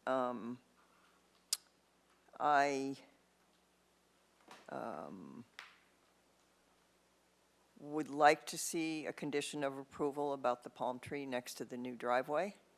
I think that's important, and I'd also like to see a condition of approval, if my fellow commissioners agree, that construction parking, which includes construction vehicles and workers' vehicles, construction workers' vehicles are prohibited from parking at Shoreline Park. I think that's very important. That's a parking challenged area. I go there a lot, and sometimes it's really hard to find a space. But I am willing to make the findings and issue the coastal development permit for this project, and let the applicant move along with single-family design board at this point. Thank you. Thank you. Other comments from the commission? Commissioner Lodge? Thank you, Mr. Chair. On a site visit, the commission went to the neighbor to the north property to look at what the house would look like with the story poles. And I really sympathized with their concerns. But I think it's been clarified, I think particularly the questions that Commissioner Wiscombe asked, that they're not going to be able to see into your yard with the planter. The other windows are for bathroom windows, and people aren't going to be standing there and looking out, and they are set way back. These things happen when property gets redeveloped, and I know the property to the north isn't going to have the degree of privacy that it has now. But I think the Single Family Design Review Board found comment number 13 on page 6 of their minutes for July 18th. The board finds no privacy concerns due to the transient nature of the uses in the interior spaces, as well as due to the screening that already exists along the northerly property line or on the northerly neighbor's parcel. So I will be able to support this project. Thank you. Thank you. Other commissioner comments? Commissioner Wardlow. Thank you, Chair. And thank you to the applicant for this, in my opinion, really impressive architecture, and I think it will be very complementary to Shoreline. You know, as a board and as kind of Commissioner Higgins mentioned, you know, there's a broader concern that we have around affordability and the transition that the Mesa is having. But to me, you know, for Shoreline, you see a lot of larger scale projects, and this is one that is has no variances, has no issues, and I believe you've really gone above and beyond in terms of meeting and addressing community concerns. To Commissioner Wiscombe's points, you know, we always love to hear that you've done extensive outreach, and it seems like you've gained some support. Obviously, I share the concerns of the neighbor to the north when, you know, views are obstructed, but you know, this is part of development, and I think you've done it in a really conscientious way that will be a good staple in our community. I appreciate the work that's gone into this project, and I will be supportive. Oh, and one other thing, I really appreciate that the driveway is being moved off of our main strip, because for us, I think, you know, I live on the Mesa as well, and that area is congested often. I think it will be a better for the long term of our community that it's not on that on our main street. So thank you. Thank you. Other commissioner comments? Commissioner Balke, then Vice Chair Bonderson. Chairman and applicant. When I went out to the site and did their site visit, I was actually very happy to see the architecture. I mean, the use and of the architecture and the type of materials and landscaping has a very Santa Barbara sustainable feel. And I read your neighbor's letters. It's sort of that mixed bag. You get one that has issues and others, like, including the gentleman that came today, saying you're definitely doing the right neighborhood thing. So if I had my way, but I'm surely going to be the minority here, the herb garden and the approach that your architect, I think it probably will work, but it may not. And I would personally err on the other side of the ledger, which is basically make that a roof section and raise the window in the kitchen and be done with it and solve your neighborhood issue that way. But it's clear I'm the minority here, so I will support the motion because one vote negative is not going to get anywhere. But I think they had a good point, the neighbor, and you've done a great job with everything else. It's just that one thing seems to could have used a little bit more. You know, it may work, it may not, and you know, it may not be you. It may be the next guy that wants to stand out there and work out or something. You know, it's just a concern I have. So, thank you. Thank you, Vice Chair Bonderson. Well, sometimes it's nice to go after a different commissioner, because I'm going to stand with Commissioner Balke on this. You are not alone. I have the exact same concern, and the questions I posed were in the direction of exploring the idea of perhaps how to rethink that balcony and that herb garden. If it is as simple as changing it and not having someone go outside there and raising the window, and that would be enough to hopefully compromise and satisfy the privacy needs of the neighbor, maybe consider it. We are not a design board here, so we cannot direct you, but you know, we're here to make comments and do our best to make the findings within our purview. So that being said, I'm also extremely sensitive to the neighbor on the north. I unfortunately have the exact same outcome of my research and exploration that Commissioner Lodge has. And therefore, based on what we need to constrain our decisions with, I am also able to make the findings and move forward approving this project. That being said, I just would like to express if there is anything left to be done from the design standpoint and from the owner's possible willingness to compromise just a tad bit more with that northerly neighbor, I would always recommend it. That being said, I can support this project. Thank you, Chair. Back to you. Thank you, Vice Chair. Commissioner Higgins. Thank you, Mr. Chair. So I'm torn, and this is going to sound strange coming from me because I'm usually not somebody that wants to hold up progress on a redevelopment. And it's true, there's been a lot of redevelopment in the Mesa, but I'm stretched on this a little bit because even though I know you've moved in a direction to sort of limit programming in area based on your PRT and the SFBD, I don't. It still seems a little bit too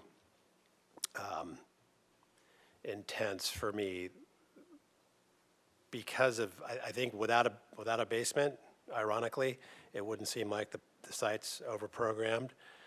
But there's a basement and the ADU and the balcony and although not part of our purview, it's hard to detach from the view we got from the neighbor of the story poles and that impact. And so that's why I was sort of trying to get somewhere with the architect on moving some of that programming east. It's not a comfortable place for me to be to ask you to live without a lot of square footage or some of your program. But if it were me, and I was the neighbor to the north, I'd be well, exactly where she's at, sitting right here. So that being said, I don't think, I think, the balcony on the kitchen side would do a lot to, removing it, and per Commissioner Bauke's suggestion would move this project in the right way, but it still wouldn't move me in a direction to making the findings. It's just a heavy program, and I'll note that I did ask Ms. Arciniega for the closest 20 FAR analysis that was conducted, and those 4 or 5 homes, you're still not in the middle. You're still closer to the larger homes with regard to FAR than you are on the other side. So I don't know that exhibit really proves you're compatible. And I think some of those homes that were in there are those that I think we can, let's see, are the genesis of our neighborhood preservation ordinance. So some of those homes that are there, even though they are redeveloped and quite large, were the origin of our NPO, and that's why we have an FAR discussion. So I'm struggling with it, and I would have, I'm not going to get in your way. It sounds like you got the votes, but I don't think I can support the project, and while I could support having some further study done on moving some of the programming east or taking or removing the basement and putting part of the garage partially underground would help. I don't think I'm going to be a stick in the mud on that at this point today, but I won't be able to support the project. Thank you. Any other commissioner comments before I give mine? If it's possible, I'd like to jump back in. Is that okay? Go ahead, Vice Chair Bonderson. Thank you. The whole purpose of deliberations is to hear what other commissioners have to say and potentially swaying us or I suppose, giving us a different angle. I have also been on the fence with this project, and I actually would like to echo Commissioner Higgins' feelings on this. I really didn't know how to approach it, but he makes some compelling arguments. The policy 4.3-7 talks about compatible development. It's one sentence, I'll just read it. Development shall be sited and designed to be visually compatible with the character of surrounding areas, and where appropriate, protect the unique character of areas that are popular visitor destination points of recreational use. And obviously, that includes the street, the sidewalks, the public space, the way that the neighbors walk down the street or visitors perhaps come to use the space. And I walked all the way up the street to the point where I could no longer see the story poles before I turned around and walked back down.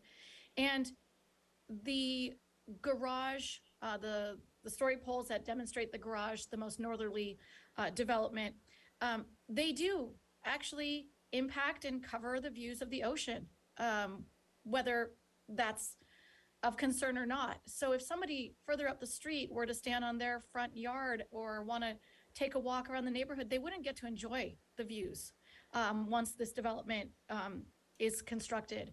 And for me, I've really truly been on the fence on what is our purview. But since that policy does exist and it's listed on page 49 of 50, I may actually find that this is difficult for me to support. Again, we're not a design board here, but I was going back and forth whether or not to discuss pushing the garage back any further to the east. Of course, the owner would lose some of their outdoor space there, but perhaps they will meet the scenic view corridor policy and the compatibility development policy a little bit better. That being said, it sounds like you have the votes, but I also don't feel very comfortable voting for this project. So I'll leave it there. We'll see what happens. Thank you, Vice Chair. Commissioner Wardlow? Thank you. Thank you, Chair. So as I mentioned, I'm a Mesa resident and I frequent Shoreline often. And I feel that, to Commissioner Higgins' points, there are a number of different buildings that I think do not match compatibility on Shoreline. And I think that there were buildings that were made, at a different time that are in no way the vision of Santa Barbara. I see this as a complementary move in terms of what can a more higher price development, but that's very tailored to our community. I see what that is this opportunity. I think it will set a standard that shows, what does Santa Barbara want to have in terms of development on Shoreline? This is an example of that. We are in a place where there's nothing, unfortunately, things are becoming more expensive, and this is a desirable community where people are going to invest significantly into their individual properties. And something on Shoreline is definitely the prime location for that. And we as a body, I don't think, can inhibit that. And so to me, this is a project that has gone above and beyond in the ways of addressing neighborhood compatibility. I do feel for the neighbor to the north 100%, but I don't know that moving it a few feet is going to make the deal break for her. And I do think that as a project as a whole, this is not requiring variances. This is not asking us to, make any exceptions to the standards that we have, and it's actually below the height limit that they could go to.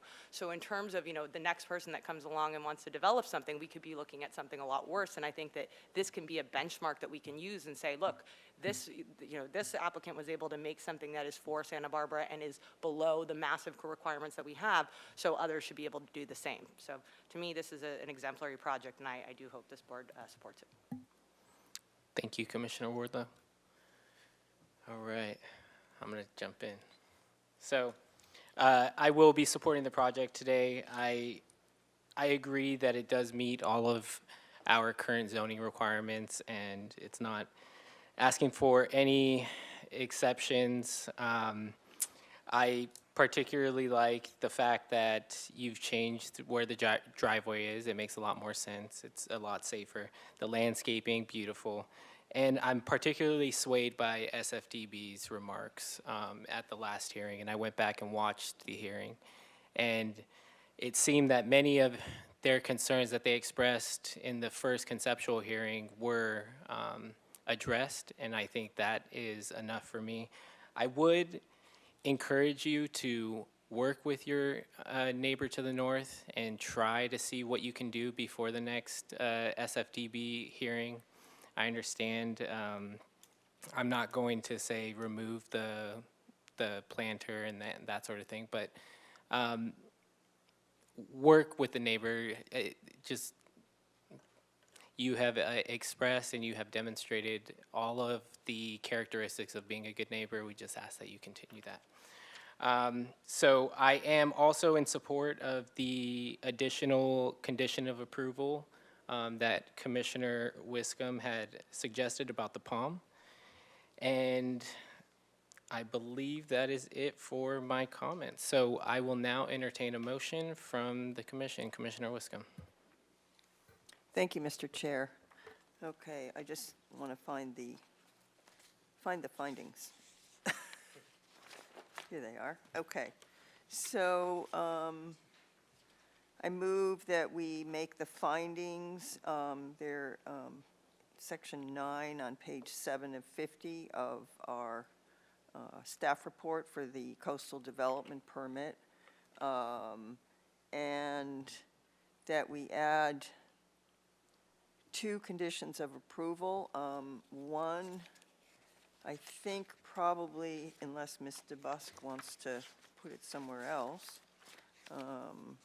Excuse me, I gotta find where are the conditions of, here they are, okay. So on page 12 of 50, there's item 3, which talks about construction parking, and that we add a condition that specifically says all vehicles related to the construction are prohibited from parking at Shoreline Park. So, however Ms. DeBusk wants to word that. And also a condition, and I'm not sure where to put that, but I'm sure we'll get some guidance, that the palm tree by the proposed driveway be inspected during construction to ensure its integrity, and should it look to be compromised, that it will be removed and replaced in a location suitable to the city arborist at the expense of the applicant, owner.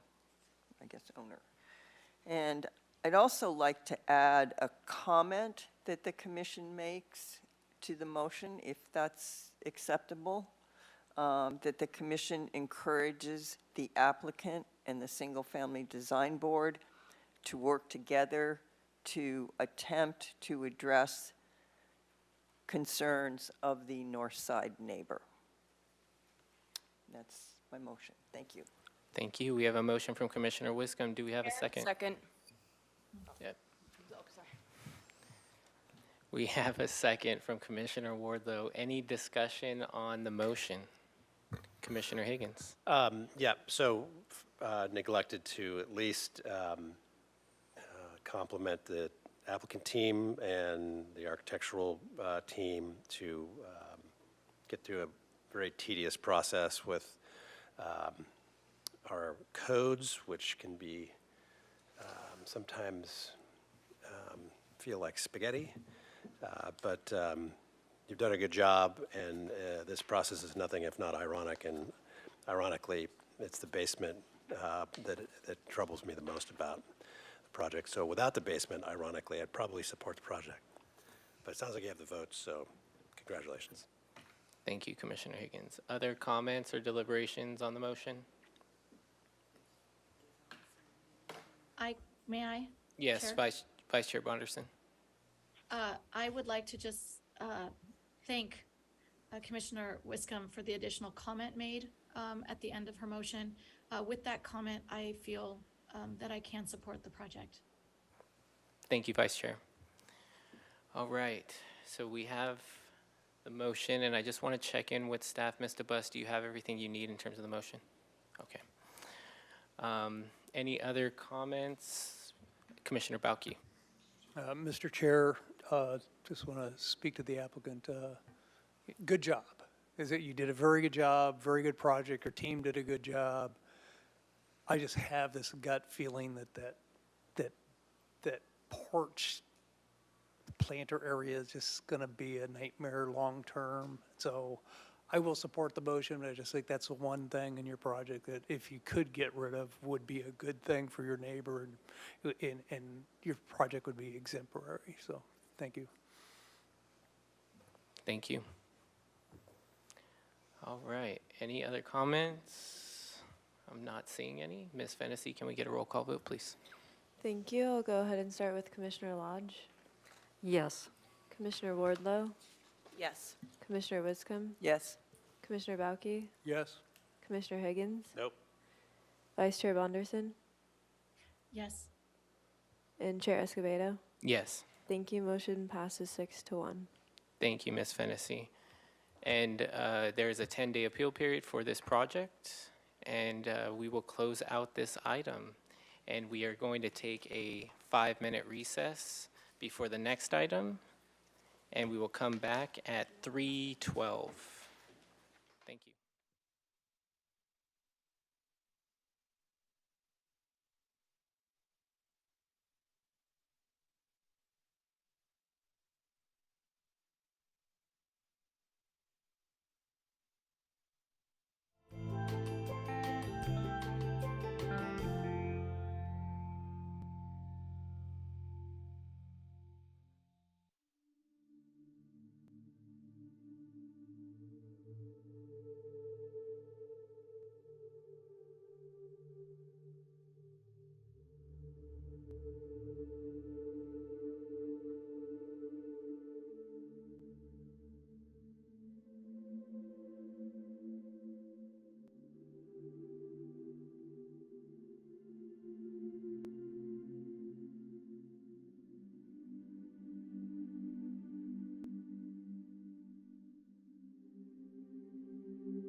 No more discussing the item. We will call this meeting back to order at 3:17. And we have a discussion item, item 4, which are the updates to the Planning Commission guidelines. And Commissioner Wiscombe. Thank you, Mr. Chair. You've introduced the item, right? Yes. Okay, great. So I would like to make a motion that we waive the staff presentation on this item and go with the other portions of the public comment and then the questions and discussion. Sounds great. And I know that we have Vice Chair Bonderson, who is a part of the presentation, but we will just, after public comment, go to you and you can give your, yeah, if there's a second. Sorry. Second. So we have a motion from Commissioner Wiscombe, a second from Commissioner Wardlow. Any discussion on the item? I'm not seeing any. Ms. Fennessy, if we could do a roll call vote, please. Thank you. I'll start with Commissioner Wardlow, Yes. Commissioner Wiscombe, Yes. Commissioner Bauke, Yes. Commissioner Higgins, Yes. Commissioner Lodge, Yes. Vice Chair Bonderson, Yes. and Chair Escobedo. Yes. Thank you. Motion passes. Thank you. So we waived the staff presentation, and we will now open up public comment. We do not have any speaker slips for in-person public comment, but Ms. Fennessy, do we have anyone online? Thank you. We do not have any participants in the Zoom, and we did not receive any written correspondence for this item. Thank you, Ms. Fennessy. So now we will turn it over to Vice Chair Bonderson to speak on behalf of the subcommittee that worked on this, and then we will open it up to questions. Vice Chair Bonderson. Thank you, Chair Escobedo. I just wanted to speak quickly on behalf of the subcommittee. And as you all know, Commissioner Higgins, Wardlow, and I were the commissioners selected to participate in the subcommittee in January.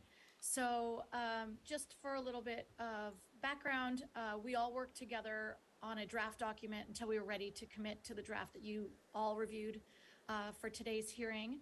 And I want to just give a big shout out to Miss Stevens, Carrie Stevens, who assisted with Miss Ostringer. She was the one who put everything together, finalized our content, and I really want to commend her attention to detail. This was not a small feat for any of us, but especially the person whose undertaking is to put it all together for us. I also want to take this opportunity to thank Commissioner Higgins in particular for leading this effort and recommending this subcommittee initially. His knowledge and wisdom after 8 years of being on our planning commission really helped guide this effort. And I don't think that we would have the final product that we saw today if it weren't for him leading the way for us. I learned a lot just being able to be on this subcommittee. And I want to also give a big shout out, a huge thank you to both Ms. Ostringer and to Mr. Busk for their commitment to making this document the way it looks now, something we can all be proud of that hopefully will last us for many, many years to come. The last one was about 25 years that's been sitting there. And this is just an outstanding update. I want to also just mention that we compiled a lot of information and adapted it from several different sources. And I just want to just mention it here for the record. To be able to get kind of a really grand overall update, we referred a lot to the California American Planning Association, City Council's advisory group guidelines, the County of Santa Barbara zoning ordinance, the way they handle things for reference, and of course the existing city planning commission guidelines. But to truly take it and update it to reflect current procedures and practices. So that being said, I just want to mention that some of the resources and references that we felt were very important are not currently found in the guidelines. We've decided not to put them there because they tend to be modified more often than what we hope to do for our guidelines. But staff has agreed to provide them and update our onboarding package for incoming new planning commissioners, as well as to provide them annually as a reference to all of us, if any of us ever want to refer to them or to update ourselves beyond what we do on our own with our ethics trainings and so on that are mandatory. Last but not least, I'll just mention that Ms. Ostringer will also add some of those important items to her annual training. She already gives us annual Brown Act training, but has agreed to perhaps give references to some of those items that we use as resources that might be updated each year. So those are some really exciting things to look forward to for all of us to be up to date and to do our jobs most effectively and as well as we can. It was just an honor and a really positive experience to be part of this subcommittee, and I want to thank everyone for their time on this. Thank you, Vice Chair. So now we'll turn it back to the commission for any questions. Commissioner Wiscombe? Sorry. Thank you, Mr. Chair. I have one question about, and it relates to, we get some pretty meaty issues here. Can we kind of do questions and discussion at the same time? Absolutely. Okay, thanks. I appreciate and want to thank Commissioners Bonderson, Higgins, and Wardlow for working on this. I think it's really a great document, and it's very clear, and I think it's right on point with what we need since we're not in the 90s anymore. So the big change to me is that it requires the agenda be posted at least 72 hours prior to the meeting, which is 1 o'clock on Monday, since we meet on Thursdays, unless my math is wrong. And that the materials for public comment be posted no later than 4:30 on Tuesday. And I'm curious about the change to why 72 hours. Oftentimes, we have, I have two concerns. Number one, oftentimes we have 500 or 600 pages to read. Not often, but occasionally we do. Sometimes it's 200 pages. And sometimes some of us like to be able to kind of take it in smaller bits and maybe include a Friday or a weekend to look at it. So posting the agenda and the materials on Monday is a big, big change for Planning Commission, I think, for some of us that do it. And the other thing is we have often a lot of meaty issues that have letters that are 6-7 pages long that really go into depth on some of the things that we're considering. And I'm not sure that from 1 o'clock on Monday till 4:30 on Tuesday really gives the public enough time to digest something. And I know this has been an issue with council, I think, on a couple things where they said they just haven't had enough time. So I'm just curious how this came about, and this, I think, follows council policy, but it's a big change for Planning Commission that has some hefty material to digest. So if you could comment on that. Other than that, I think the document looks superb. Thank you. Chair Escobedo, Commissioner Wiscombe, the 72 hours is actually, it's not a change from our past practice. It's a requirement of the Brown Act that agendas be posted at least 72 hours in advance. I know that our practice, and Ms. DeBus can speak to this, I think, is to post on Thursdays. So you get your packages on Thursdays, but under state law, we're required to do it by 72 hours, within 72 hours, unless it's a special meeting, and then it's 24. So Commissioner Wiscombe, we are not planning to change our administrative practice of getting you your packages a week in advance. This is just documenting what that minimum time is under the Brown Act. And every once in a while, there'll be a mistake on an agenda, and we will, fix it, repost it by that Monday at 1 so that the items on the agenda can still move forward. But we have every intention of continuing to give you your packets and post online the Thursday prior to the meeting. There may be some word. I understand your concern given the wording in here, because it does make it sound like we're changing. Well, yeah, and I do have a concern because, you're here now, but, 10 years from now who sits in that chair, and I just feel that we want to make sure that we give the public ample time and that we give commissioners ample time to digest the item. So, you know, if someone were absent and didn't get the packets out on Thursday and you're closed on Friday, then it's Monday at 1 o'clock deadline. And if that became a regular, that would concern me as a regular practice, because I don't think that gives the public enough time, and in some cases doesn't give the commissioners enough time. Commissioner Higgins, then Commissioner Lodge. Yeah, I think it's a good comment. I wouldn't mind suggesting, if staff could live with it, just a sentence in the front end of that says, you know, it's staff's practice and intent to provide materials ahead of the following deadlines on the Thursday before a hearing. Notwithstanding, sometimes things need extra time or are changed, and so the minimum standard is as follows in 3.2.1. You know, the intent of these guidelines is sort of to carry forth and give disclosure to a lot of the practices that are directory, not mandatory. And so a little bit of extra unveiling of how things work traditionally is I think is kind of the intent of the document. Thank you. Commissioner Lodge?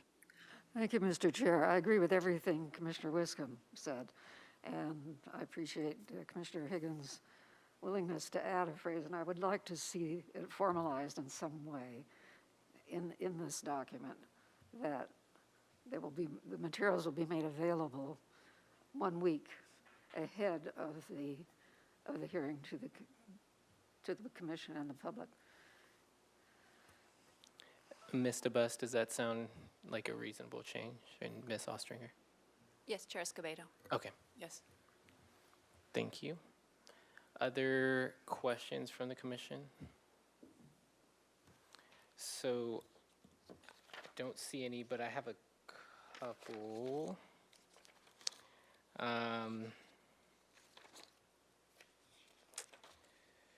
This is for Ms. Ostringer. So, we're switching to Rosenberg's rules. Would that be an immediate change or the new year? And I imagine that we would get training on the differences, or are there many differences? Chair Escobedo, we would switch as soon as council adopts the resolution to adopt the new guidelines.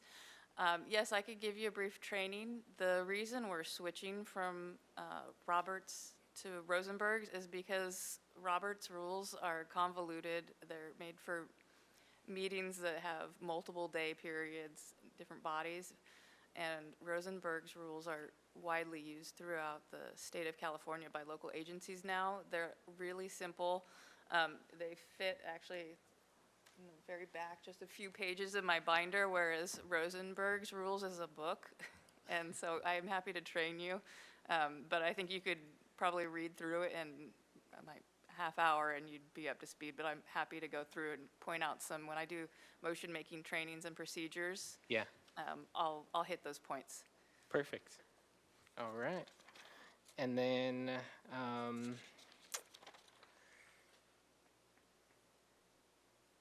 it is for time pooling or pooling time. Just wanted to confirm, what's that? Page 13 of the guidelines and page 36 of 43 of the staff report. Pooling time online is not a thing, right? It's only for in-person public comment? At present, I think council actually may have switched to allow pooling time online, but I can't recall. We usually,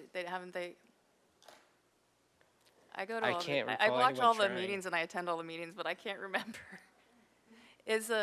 As a matter of practice, as the chair can make the policy call and say, we're not going to take online public comment. It would probably make it easier on Ms. Fennessy if that would be our general policy. These guidelines are written such that we're going back to possibly no online media, so I was trying to draft it to be as flexible as possible in case that's no longer an option. Yeah, but it's also right here in the one before general public comment. And do we know, has there been any indication on whether virtual public comment is going to go away or not? And is there a decision point? I imagine that the governor's office or someone, there's a deadline to that allowance?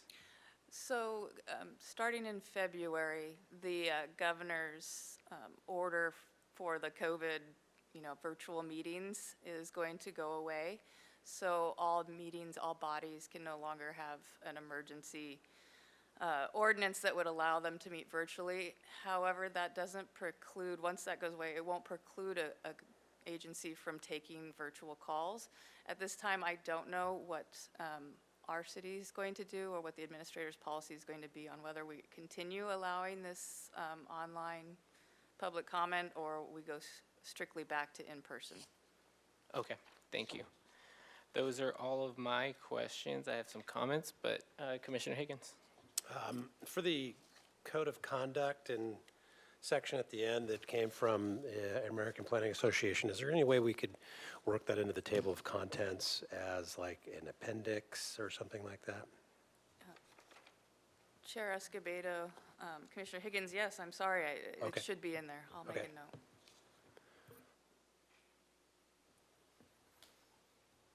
Any other questions? So how about some comments? I have a few, but. All right, I'll give my comments. So I just wanted to thank Vice Chair Bonderson, Commissioner Higgins, and Commissioner Wardlow for outstanding work. Thank you, Ms. Ostringer. Thank you, Mr. Busk. This is fantastic and far more relevant than our guidelines were previously. I wanted to point out a couple of sections that I particularly liked. Give me 1 second.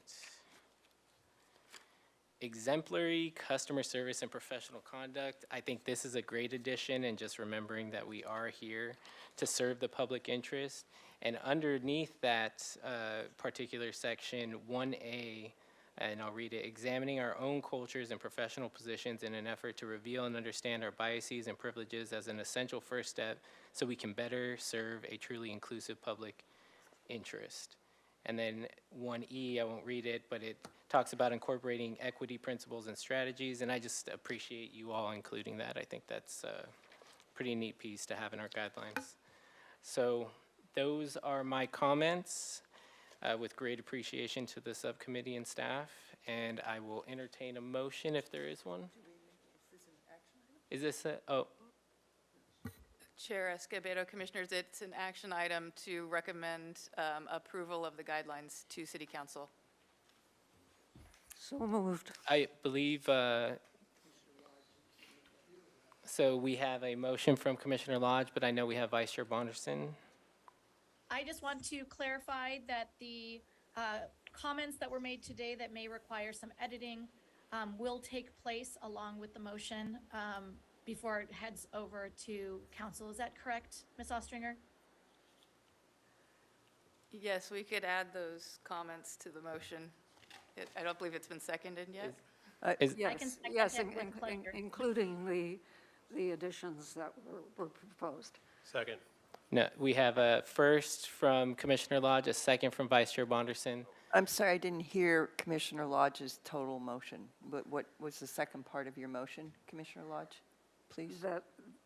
That including the comments that were made for changes or additions, which would be that being by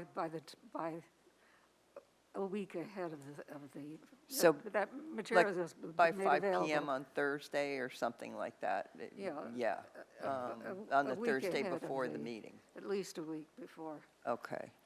Yeah, I mean, that's, So my question is that something we're incorporating into the guidelines in this recommendation? So when it goes to council, it's going to have that in the guidelines, is that correct? Correct, Commissioner Wiscombe. Okay, thank you.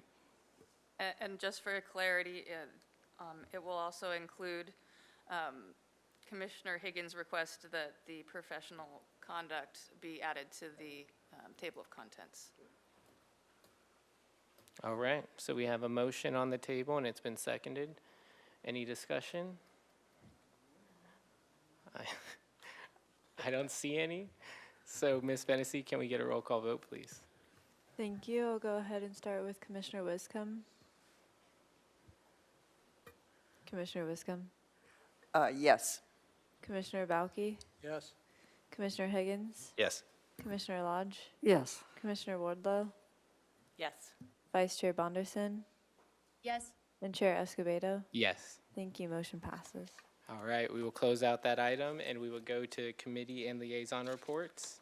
Are there any, is there a report from the staff hearing officer? Next hearing. Thank you.